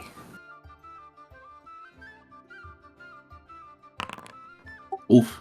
Would you like to re-roll that 20 with your final plus Yeah. Okay.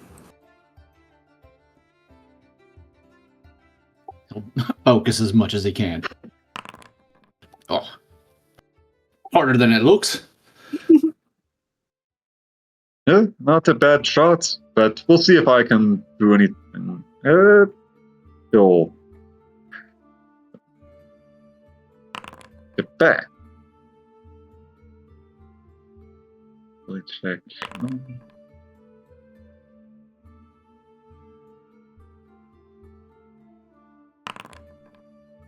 And the 16. He'll try and one more time because he has a dexterity +1. Okay.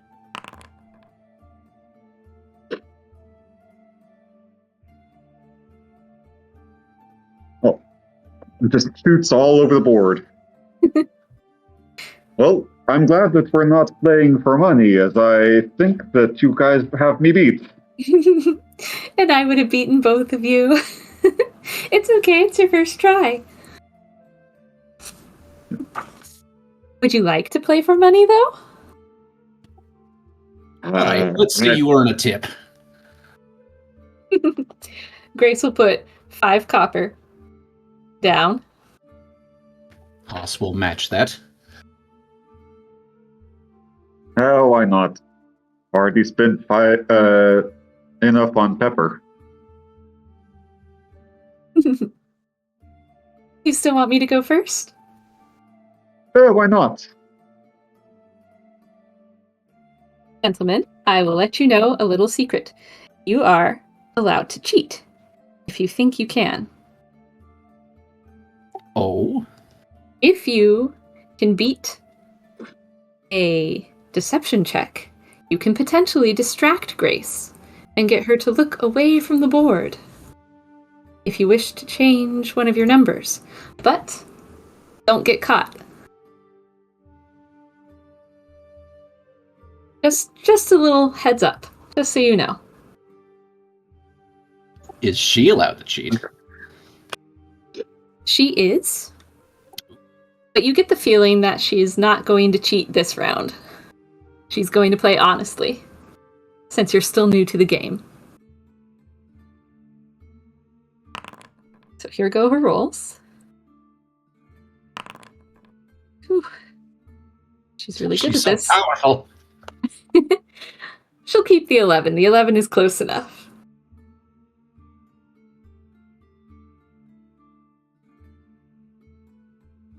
It I'm up next. looks All like right. it.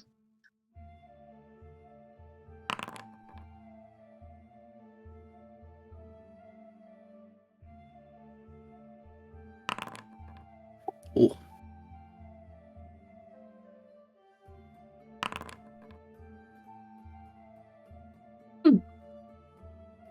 Anything you want to reroll or potentially cheat at? No, I think I'll leave that for now. Okay. All right. Well, I guess it's my turn. I'll go up.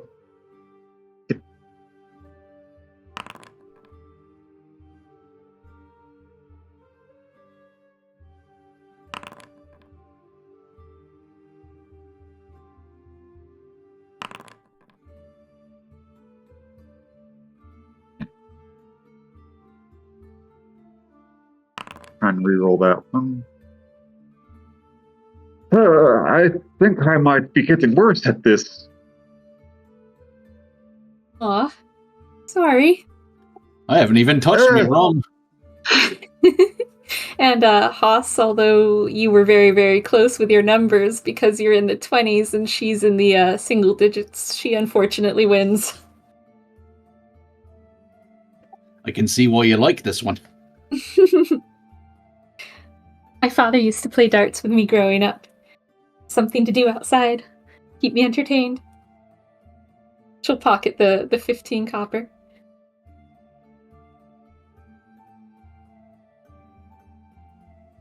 What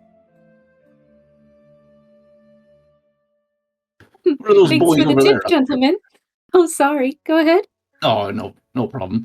I was wondering what them other boys are over there up to. Are they playing a game too?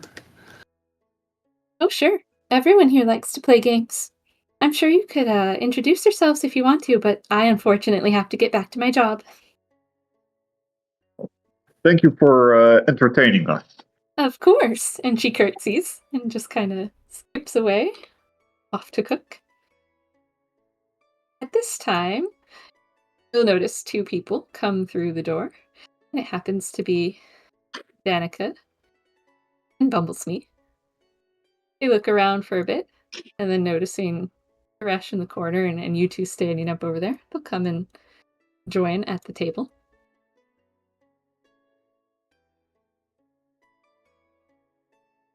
Ah, Captain, you made it. Indeed. Are you enjoying yourselves? Just taking a little bit of time. I guess Ferelia's not with you. No, I haven't seen her. How strange. Boss went to see the blacksmith, and they had a sign saying they were closed.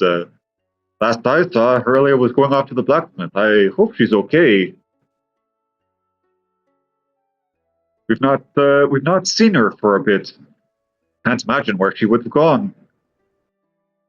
Well, you all have been adept at handling yourselves so far. But I suppose if you're suspecting foul play... One cannot rule it out. We did leave one man of the former crew to make his way off the ship. But surely they wouldn't make a move so early after our takeover. Did you leave him with any weapons? No. Well, We I suppose if you're so concerned about it, you could go check. But I was hoping to have lunch. I'm probably worrying about it too much, but we'll see. I'm not going to worry about Harry unless I smell smoke. That's fair. She does have a habit of making her presence known.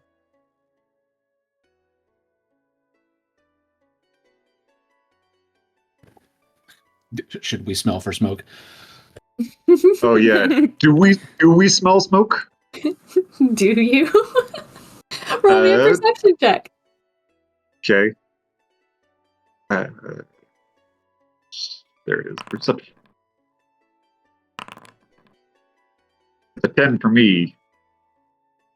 The 17 for Hoth. Well, Haas, you do, in fact, smell a slight bit of smoke on the air. That could be because Ferelia is currently walking into the tavern. I don't smell smoke. Hoth, do you smell smoke? Yep, and there she is. Oh, hello. She waves on you. She seems very jolly, and she will come here, pick up a chair. Not for this one, there's people there. She will come here, pick up a chair, and put it here. We'll sit down. Earlier, you made it. Oh, yeah, I made it. Did I miss anything? No. Though we did see the blacksmith was closed. Where have you been? Oh, well, I've been around. Oh. Just around. Yes. She hides her face with her ears. Aurelia, if you have something that you need to tell us, we are your crew members. You can talk to us. There's something.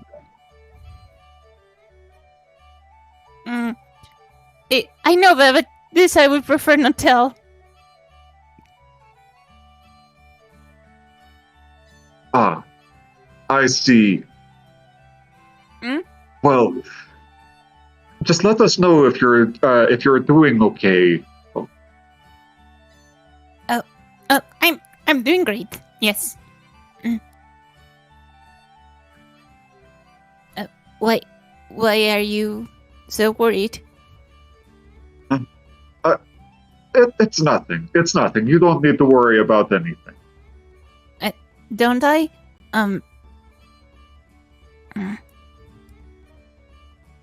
I see. Well, if there's anything worrying you, you can always tell me.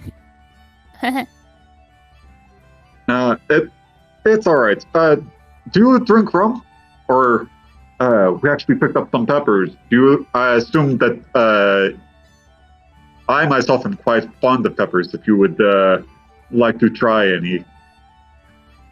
Oh, I do like spicy things. So. Well, will be perfect. down.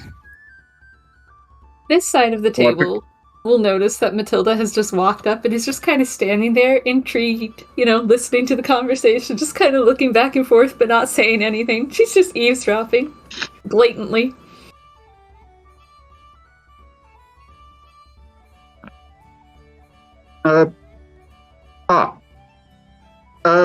Say, could we get some menus? Well, we Alright. don't have them written out, but I could tell you what we're serving today. That would work. What's your Okay. favorite? Ooh. I think that honestly the pottage that we have today is probably my favorite. Seamus makes a delicious pumpkin pottage. We've also got some mushroom and spinach tarts, fresh rolls with herb oil, several fruit pies, if you're looking for something sweet.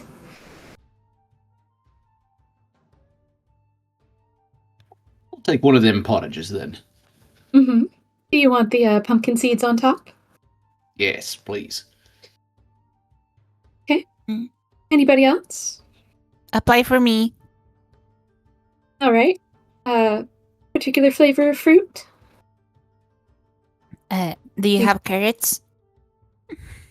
No. We have cherry and berry. Berry will do. She nods approvingly. Okay. One berry pie, one pottage. Like a pottage as well. And I. All right. Can I top off your drinks? I'm fine, thank you. I barely got to make a dit in mine, but thank you. All right. Echo and Bumblesmee will order a pottage as well, and some of the tarts, the mushroom and spinach tarts. And Matilda will nod and take the order back.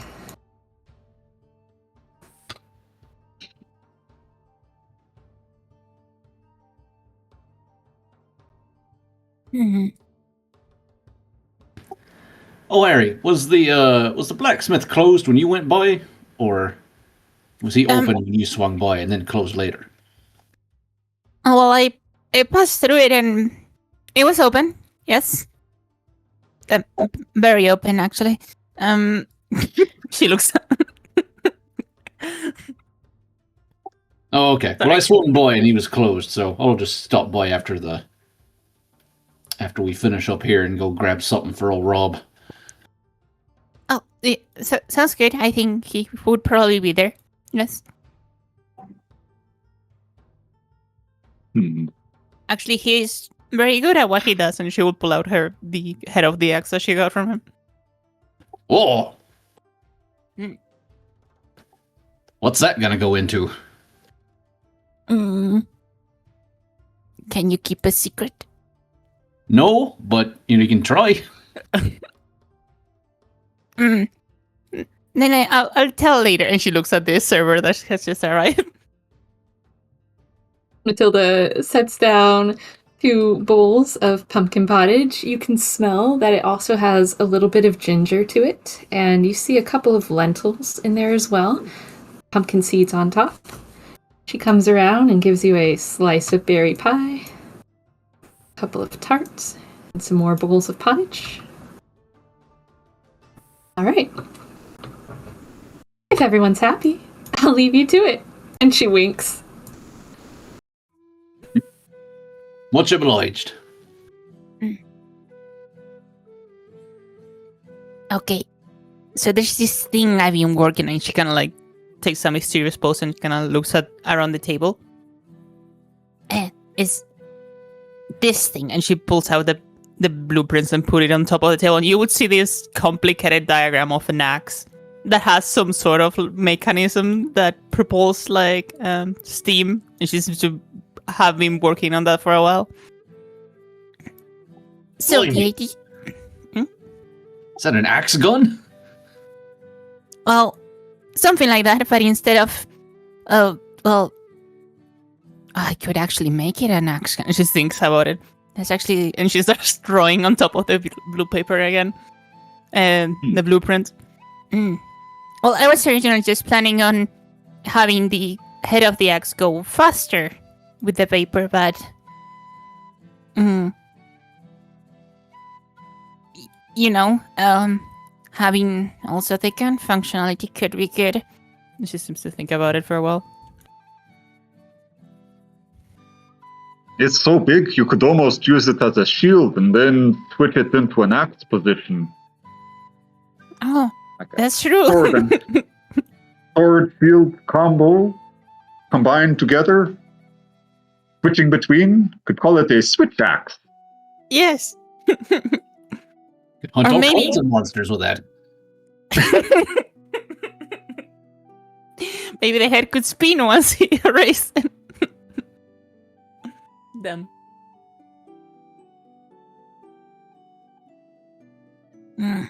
This would be very good ideas. I wonder if the world will allow me to do this. Stares out at the admiral. We can discuss it later. Notice she continues to modify the blueprints. Sorry, I got a little bit carried away. And she would roll them back up and put them in her pocket. Ah, I see. So that's why you were being so secretive. I must admit, Miss Aurelia, I thought you were going through somewhat of like a breakup or a treason. No. I don't think I'm in the age of settling down. Not yet. Well, then I got all this sugar for.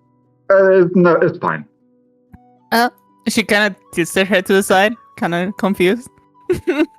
I thought that since you couldn't make it to the blacksmith, that you wouldn't be able to get what you were looking for, and you seemed so perturbed about it, so I got worried.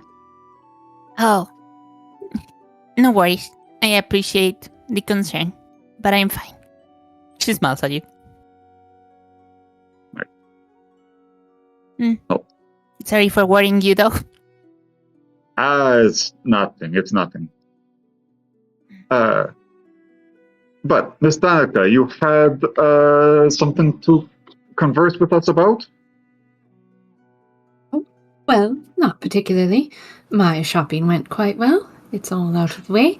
We've loaded the boat. As soon as we're done with lunch, if you all are done with your errands and enjoyments, then we can be on our way.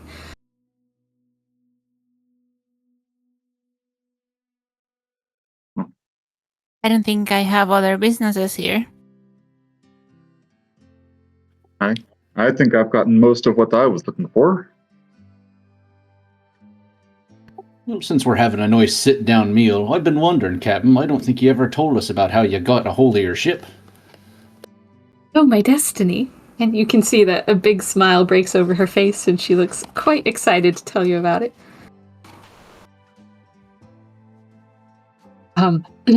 Well, I wouldn't want to bore you with the tale. But since you've asked, well, you see, I was freshly out of school. I had done my apprenticeship as a pilot, you know, on a different vessel. And, well, they had told me that I would be in charge of my own. And so, one day, I got to walk the docks, and I saw this lonely little boat off in the distance. And nobody was picking her, of course, because she's, well, rather small. And everyone else was wanting the larger ones to hold more cargo and more loot. And, well, I decided that perhaps something small would be more reliable to handle, moving back and forth across the waters. So I picked it. And admittedly, we haven't had the greatest success in our jobs, but we also haven't had really any terrible failures. No, I don't bring home as much as other ships do.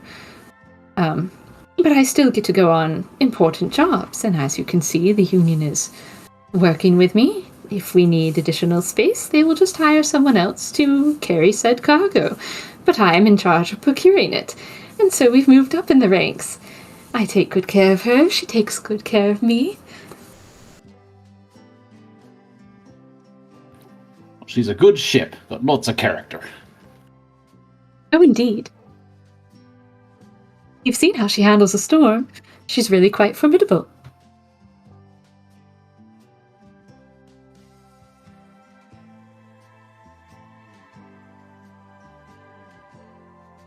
Haas will nod. He's begun to dug into his pottage.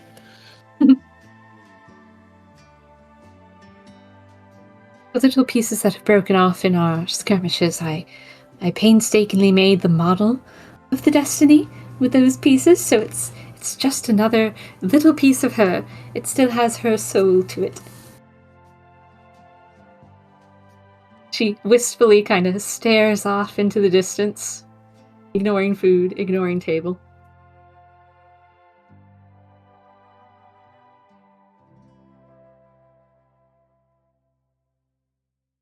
I guess, Mr. Husk, you yourself had your own ship. The Barrel of Monkeys, was it?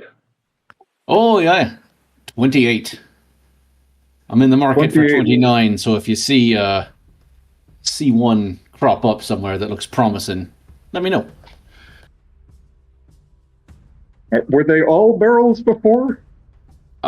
Yeah, actually.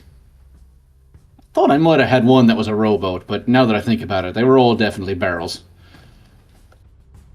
Why barrels, if I might ask? What's the story behind that? Well, I got 3 cousins who are a little famous out back from where I'm from. They started their grand pirating adventure in their own barrel, and I look up to them in a lot of ways, so I figured I'd try to emulate that success, and I've had mixed results, but so far, here I am. So pirating runs in your family? Sorta.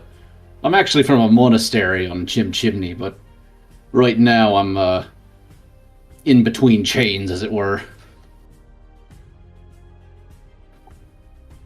Floated over to y'all's neck of the woods, and, well, here we are, enjoying some nice food. Oh. What about you? It's good. Myself? Well, I worked for the Messengers Guild for a long time, so flying back and forth between the lands, trying to deliver packages, that's been my main thing. It's the wide open to explore all that Vane has to offer. That is my true calling. There's so much beauty you can find in the world. But as I ventured across, I came across the men who, the fine birds that you see around me. I've organized them into quite the fighting force, and I help them, give them a voice and bigger hands to do their work, and they assist me in my duties. See. But when this little thing was brought up to help the Union and find treasure, well, I thought that was a good time as any, as a fun little getaway.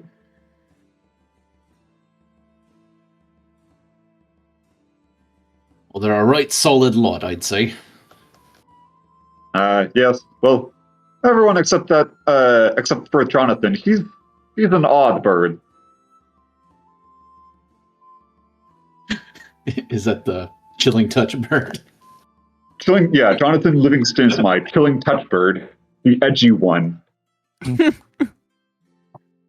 He's Jonathan Livingston Seagull.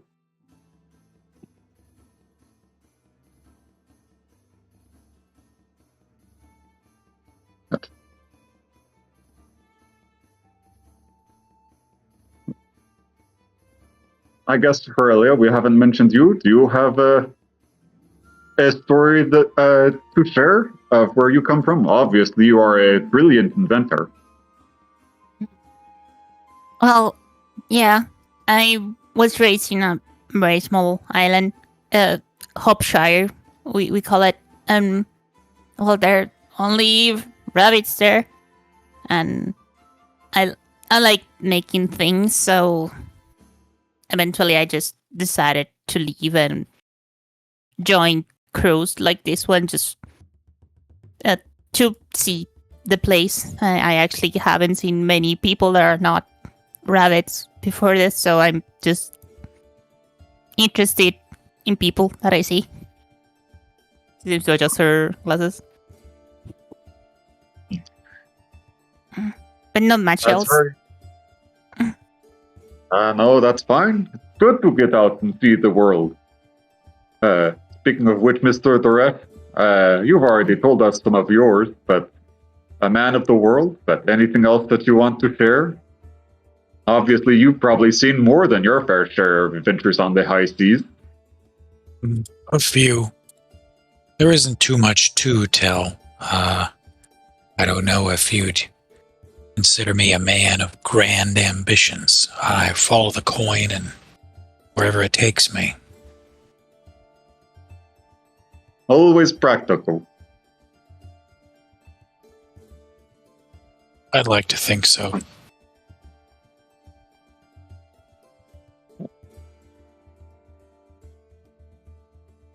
Hoss will turn his eyes to Bumblesmee expectantly. Bumblesmee, you'll notice, is checking his watch. He has a little pocket watch. That's a fancy timepiece, Mr. Bumblesmee.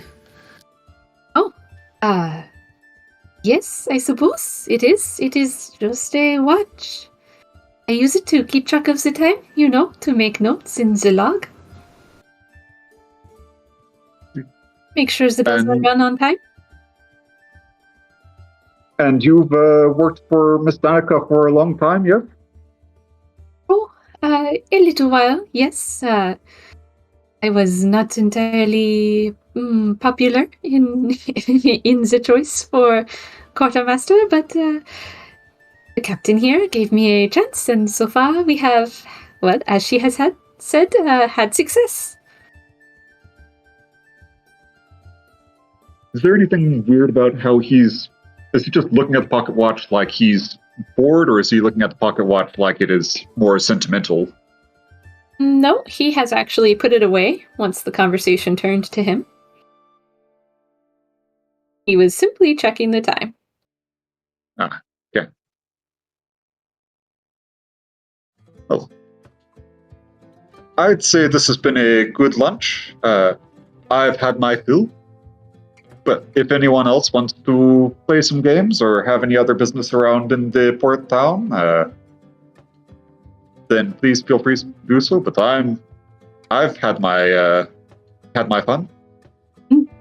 I was just checking the time.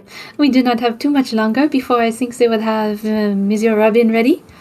So, if you have anything left to do, I suppose we should make it quick.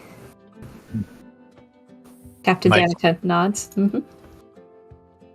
Might grab a bite to eat for our bill if no one's grabbed one for him. Ah, yes. No, we had Sure. not. I suppose we can. It's something easy to go. I will take care of the bill and get something for, well, Bill. And Captain Echo will chuckle as she walks away to the bar.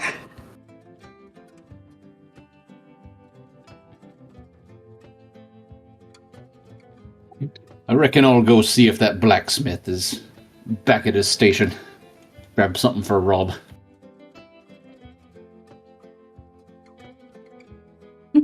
When you are done, meet back at the boat. I believe we will be ready to go. Aye, aye.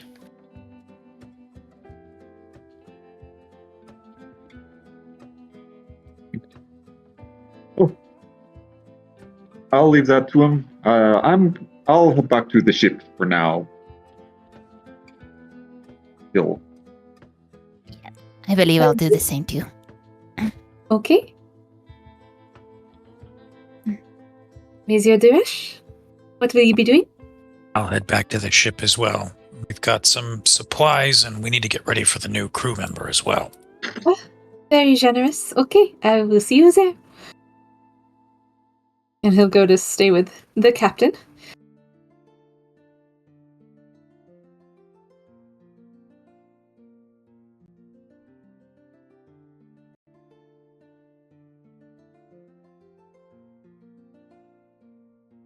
Alright, so you three, I will move all of you at once back to the ship. Ready to be teleported? No, no. but okay. No, if I can. It always makes me sick when we teleport to it. Here we go. We. Ah! Ah!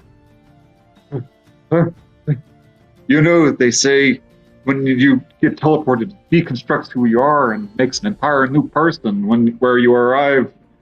There's no telling whether you're the person who left or just a copy. How many copies of me are there? I've been I teleported like so her. many times.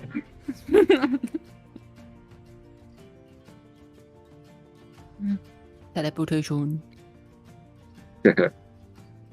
All right, so you three make it to the ship without incident, but we will go with Haas for just a minute and see what he does out at the blacksmith's. Ahoy there! Mm-hmm. Hello? I was wondering if you might have a plus-size weapon that I could buy from you. Something that you might use, let's say. Mm-hmm. Okay. Well, I do have a few things closer to my size. What exactly are you looking for? Wouldn't happen to have a cannon, would you? I do not have a fully built one, no, but I suppose I could make you one if you're interested. Well, I don't think I got a lot of time, so I'll probably just have to go with whatever you got in stock. How about a hammer? Well, if you're looking for one my size, might I suggest a maul? What's Or the... do you really want a sledgehammer?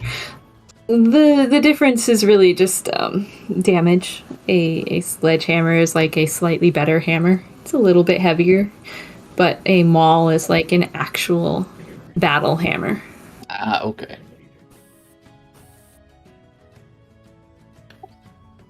You take a look at the mall. Mm-hmm. Right this way. And he leads you over here. Here. And he picks it up with ease, and he hands it to you. Do you want to test its weight? Sure. Alrighty. He gives you a maul to swing around. So, what do you think of my craftsmanship? Well balanced, isn't it? Got good weight to it, too. Mm-hmm. What's the price tag on this beauty?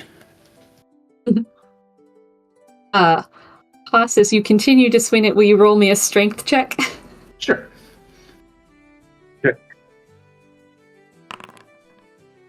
Alright. You don't show too much signs of being too tired. You're actually swinging it around pretty well. He looks at it and he says, well, for that one, it's 10 gold.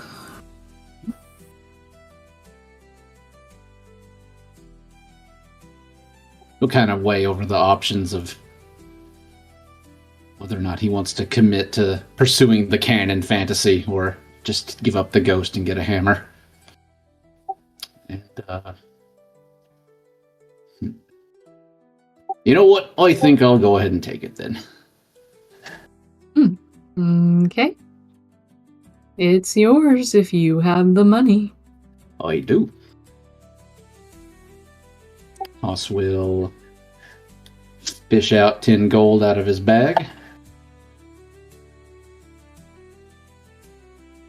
And hand it over to Marvin. All right. Pleasure doing business with you. If people ask, you can send them my way. Will do. Enjoy. He goes back to his work.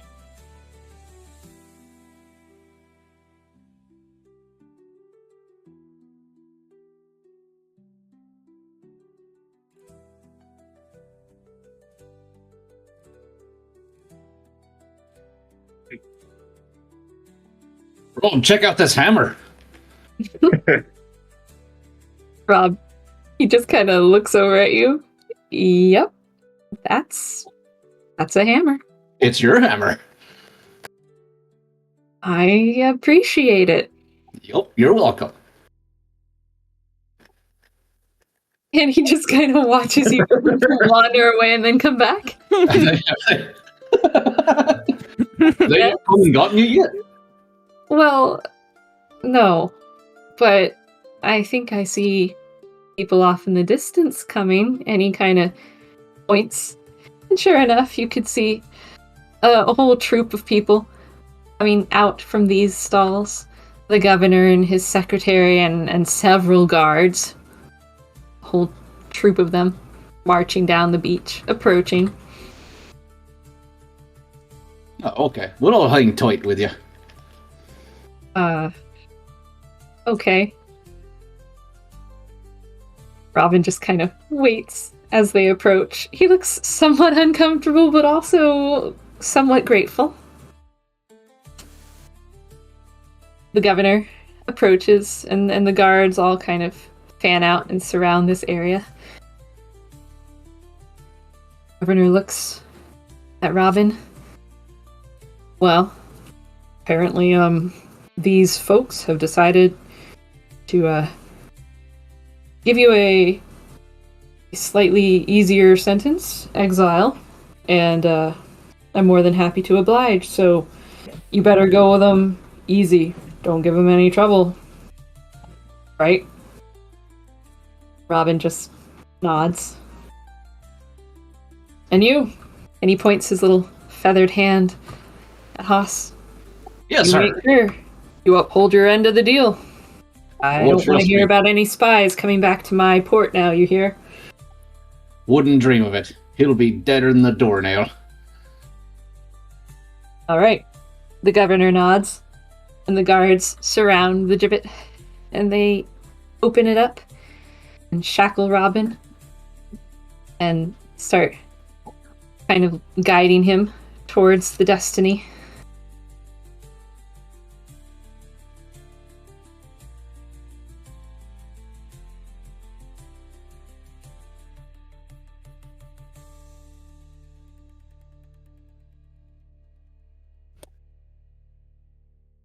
Poke and prod Robin on board, and as they see that he is secured with Captain Echo, they all nod, and the guards exit and go back to their duties. And the governor stands here with his secretary, wings crossed, watching to make sure that you leave and don't immediately get disrupted in your leaving with a obviously dastardly prisoner on board. Well, thank you for your time and mercy, Governor. I hope you get a great big wig for it. Looking forward to it indeed. Fair winds.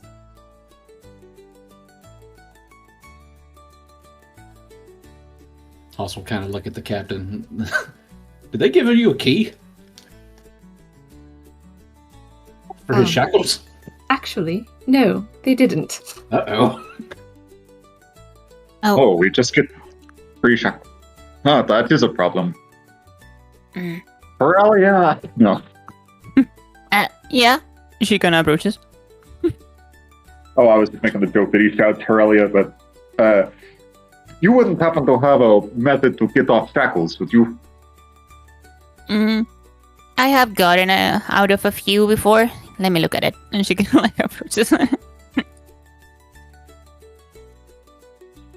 And she will. Perhaps we should wait and actually be out to sea before we free him? Says Captain Echo. Oh, good, thank you. Sure, Okay, I'll wait. And she puts her thieves' tools down. And she's like, okay. Mr. Relaxes. Deresh, we're about to push off. I was listening. I wasn't looking at the map. Sorry. Oh, Betty. All right. Well then, Mr. Bumblesmee, anchors away. And he'll salute and give the order. All hands, we make way. And so the Destiny heads out once again. Let me make sure that everyone is on board the Destiny properly. And then we can be on our way.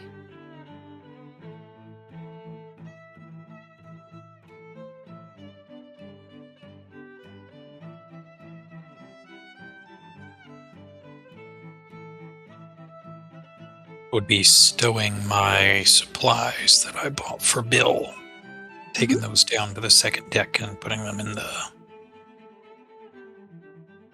in area. Yeah. Sorry, I will also add pretty much all of the. I guess he'll just have that on hand for himself. All the pepper and sugar and whatnot. All right. And as you guys sail away from the Port of Banshee, it's about 2 p.m. in the afternoon.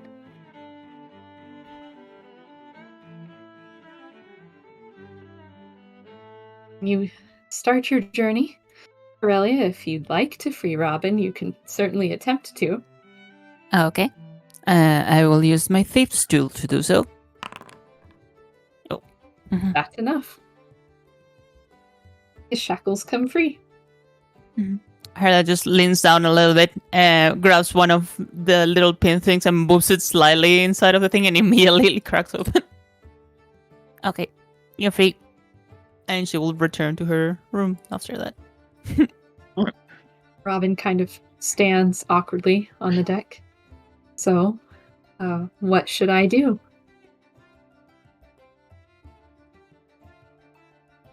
Captain Danica looks at him, flicks her ears once or twice.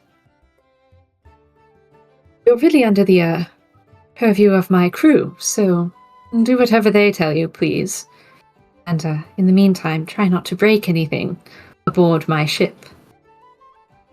Well, seeing as how he's been locked up in a cage for the last week, I say first things first.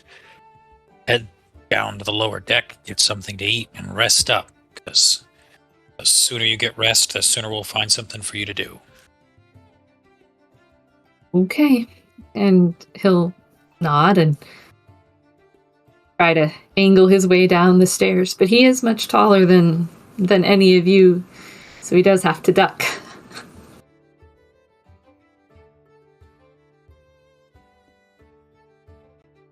You hear Bill exclaim from below decks, "Good gravy, you're tall! They warned me about you."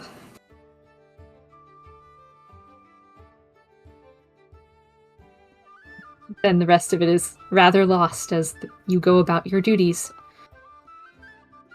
And let's see. Will you all roll me some survival checks, please? Everyone? Any of you who think you're good at it, but yes. You'll all be doing small, odd jobs about the ship as Captain Echo needs you to. Oh, okay.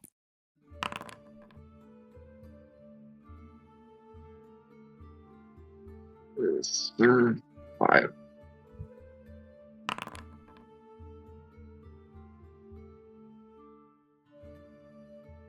I just That not was seeing it. How? 6. There it is. I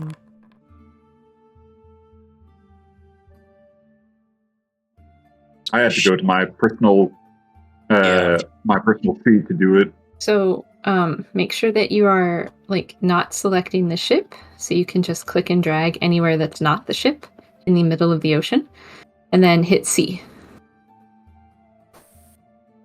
Thank you.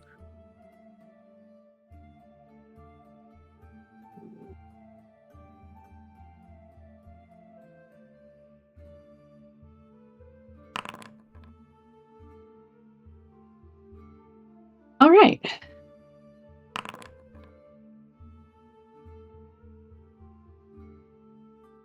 Weather stays decent and nice. Sunny, clouds scudding across the sky, fair winds, peaceful seas, until you get about here. About halfway through the sailing for the day, or what's left of the day, and you notice 2 different sorts of paths. They're directly in front of you, but one side of the ocean, over here, looks strangely foggy, considering that the weather is nice. And the other side looks, unfortunately, shallow. The water is far more clear in that direction. You can see nearly to the bottom.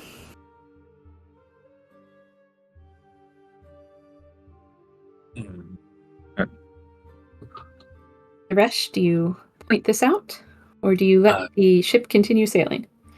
Captain, we may have to make a choice. Hmm.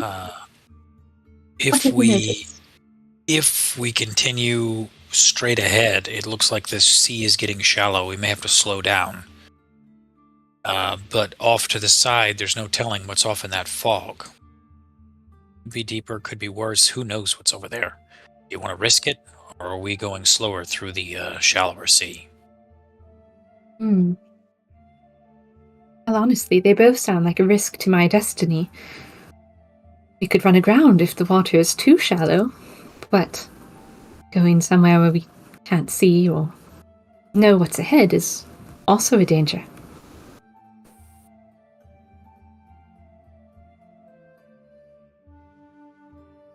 Any particular votes? I would rather not risk it, but it seems a risk either way. Well, we know the risk of the shallows, and we don't know what the risk is in the fog. I'd say that we take the shallow path if we really must go through this way. All told, it could just be that the fog is more shallows, but hidden in fog. I'd at least like to see where the sandbanks are coming. Well said. I could fly further ahead, or have one of my boys take care of it, just to scout ahead while we go to the sunnier side. Indeed, to guide us through. Aye. That sounds like it would give us more of a fighting chance. Anybody else? Are we agreed? I think that sounds like a good plan. Yeah. Good enough for me. I've had a lot of weird stuff happen in fog, so... Right. Well, I'll take to the air. I'll send the bird or call back if I find anything. He'll keep the destiny with. Sorry, we'll keep the destiny in sight, but we'll essentially try and fly up forward ahead of everyone to scout the way, looking mainly for where the waters get shallow. Okay. Captain Echo will give everyone else assignments. Aurelia, you did well enough on the sails, but perhaps this time, Mr. Haas, if you could help on the other side of the ship. Port side, please, Haas. Starboard for Aurelia. And, Mr. Deresh, if you could make certain that, we don't run into anything on the sides. If you could, please, perhaps help Robin with the oars down below. Absolutely. Very good, then. All right. Mr. Soraya, we are in your capable hands. Aye, aye.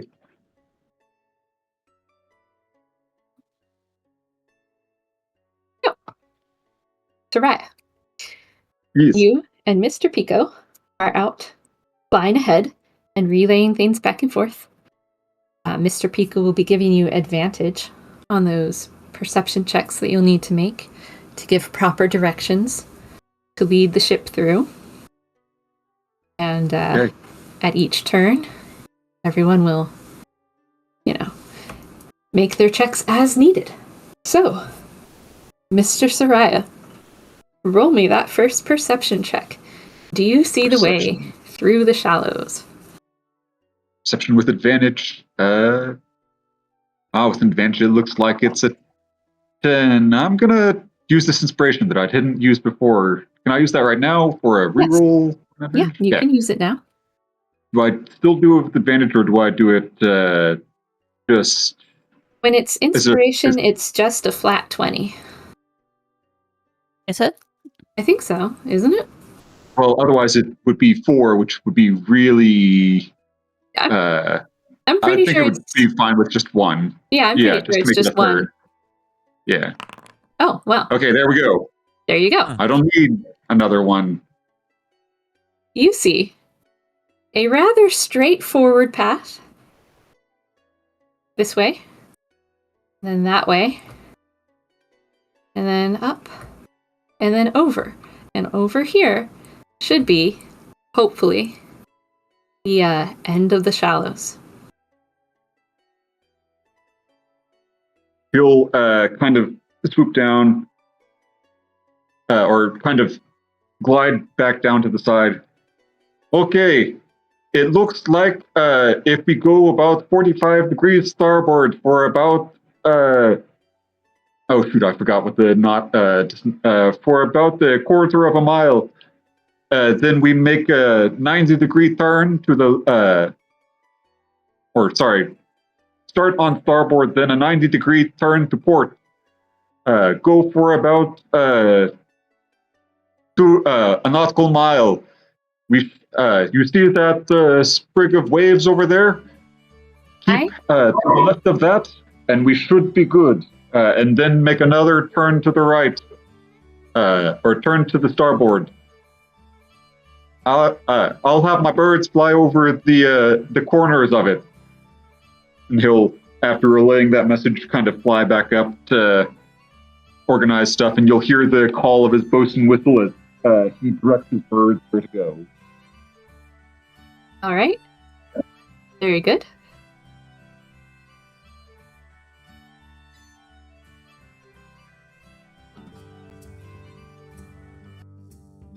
So, as we begin to sail, Captain Danica will shout, "All right, hard to starboard, please. 45 degrees." Mr. Brumblesmee will echo it so that the people downstairs can hear as well. Haas and Aurelia, you've been assigned your sides. Haas is on port side and Aurelia is on starboard. So, Aurelia, if you'll please make me that survival check for your sails. Okay. Can I reroll that? I'm gonna reroll that. You do have inspiration. Yeah. Can I inspire that? Okay, 10 is better. There you go. That's enough.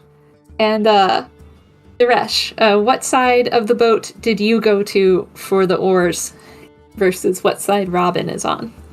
Oh, I'm easy.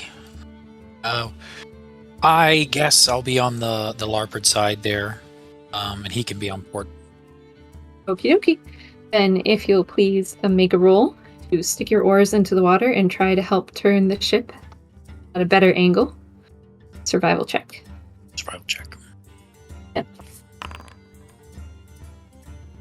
All right. So the oars dip in to the right side of the boat, and the sails turn, and she glides forward easily through the first little gap. Seeing the seagull up ahead. Which way was it, Mr. Soraya? 30 degrees port side. Heads and straight on for half a quarter mile. Aye, 30 degrees port. Mr. Haas, that's you. Aye, aye. Okay. And I will roll for Robin.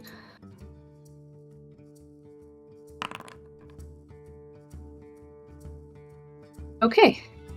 The left oars are a little slow in getting to the water, but Haas, you tug on the sails hard enough, and the ship manages to make the turn, but it's a little bit closer to the sandbar than you would have preferred as it continues. No damage has been taken as of yet. You are, however, a little bit off course. If you could please re-roll the survival check. Make sure we can correct our course.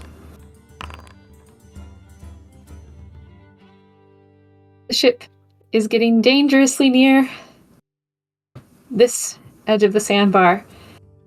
Captain calls out, "Port side needs help!"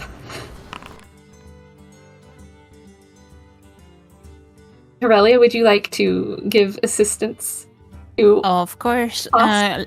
I'm looking at my spells to see if I've had anything to help, but Oh, sure. I don't believe I do at this time. Okay, I'll attempt to help. Oh my god. A tragic end. Raya will just constantly shout from the skies, "No! The port! Port! You hear... Port to your Crunch. left, Aurelia!" Let's see how much damage is done. Oh my god. All right. So you crunch, and the Destiny slows quite a bit, but she crunches just a little bit more forward. And you think that with the next wave, she'll actually be able to continue. Captain Echo looks absolutely devastated that her boat has scraped the floor of the ocean. And you hear from below decks, Captain, we're taking on water! Bill is panicking. Captain Echo looks to her crew. Can anyone help, please? I can take care of the water. And she starts heading down, raise up her hammer to start fixing stuff down below. So glad we got the supplies. Suresh, was there anything you wanted to do to help with the water? I was going to say, if I do have efficiency with boats, being a navigator, Mm-hmm. I was going to see if I could do something about it. I'm on the oars. I mean, I don't know if there's anyone else that can grab this oar if we needed somebody to row it real quick, but Aurelia's going to run down there. I'm going to see if I can get us through, and then I'll run and help Aurelia after the next turn. Okay.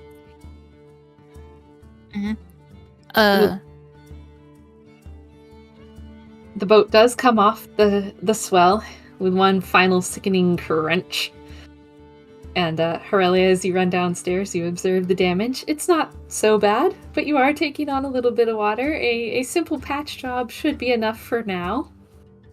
Mm-hmm. You're not sinking outright, you're just leaking. Okay. Aurelia will ready up some planks and start putting them up against the places where they're leaking, and I'm gonna use my ability as a shipwright. And how do I roll that?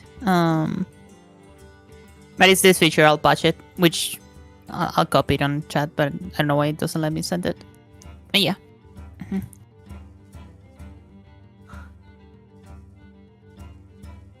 Okay.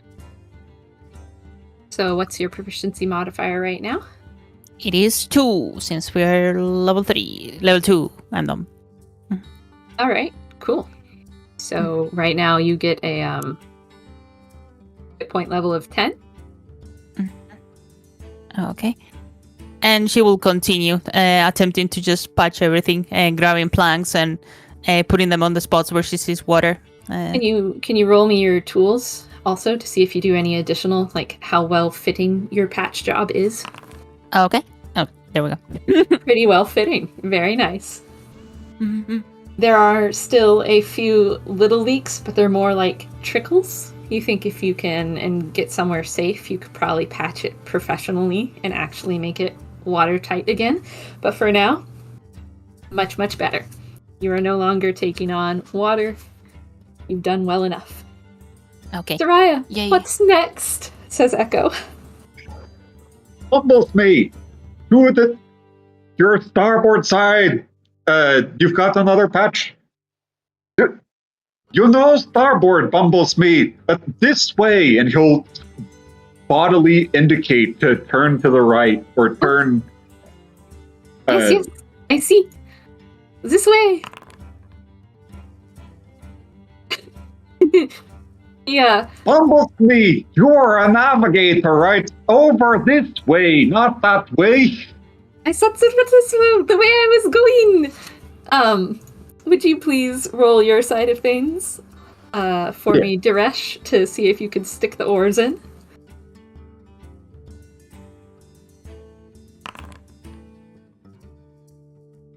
Thankfully, Diresh is there. The oars hit the water, and it does slowly turn. That's too much turn. Think about like halfway between here and here, so it's more facing this way. Oh, there it is. Ta-da. So you're still drifting a little closer to this edge. The captain will say, "Boss, please, help Bumblesmith." Aye, aye. I'll race over to help him and do a check. Give me that survival. Very nice.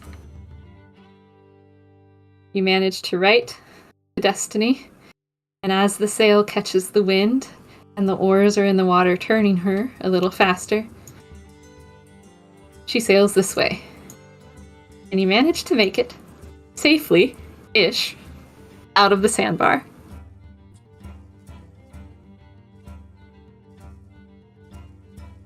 And that is pretty much where I'm going to have to call the session. I do have a little bit planned, but not enough for this next part. But in the distance, as you make it out of the sandbar, you see something that wasn't there before. Soraya, you're certain you would have noticed it, having been guiding the ship this entire way.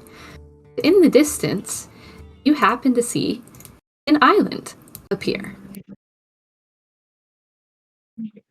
You're not entirely sure if it has always been there, or if it's just because you made it through the shallows. But it looks like a good enough place to dock the boat, potentially make those further repairs. Yeah. She'll call down, land ho! As you land, she'll go over. Direct. Do we have records of a island in this portion of the sea? I didn't see one on the map before we set out from town. Well, there's one up ahead. I saw the big crack in the hull. Maybe that's a good spot for us to take a rest, and Aurelia can have a drier spot to make repairs. You've made your way through the shallows, and this is where the mystery island is. Definitely not on the map. Captain nods. I suppose we have to. I don't want to risk my destiny any further than I need. Although it is strange that it wasn't on the map. Thank you, everyone, for getting us safely through. Right, and Mr. Bumblesmee, he'll kind of, Soraya will walk up to him, and he'll make 2 L's with his, actually, no, whatever. He'll make 2 L's with his hands. Mr. Bumblesmee, can you tell me which one of these is an L? They both do?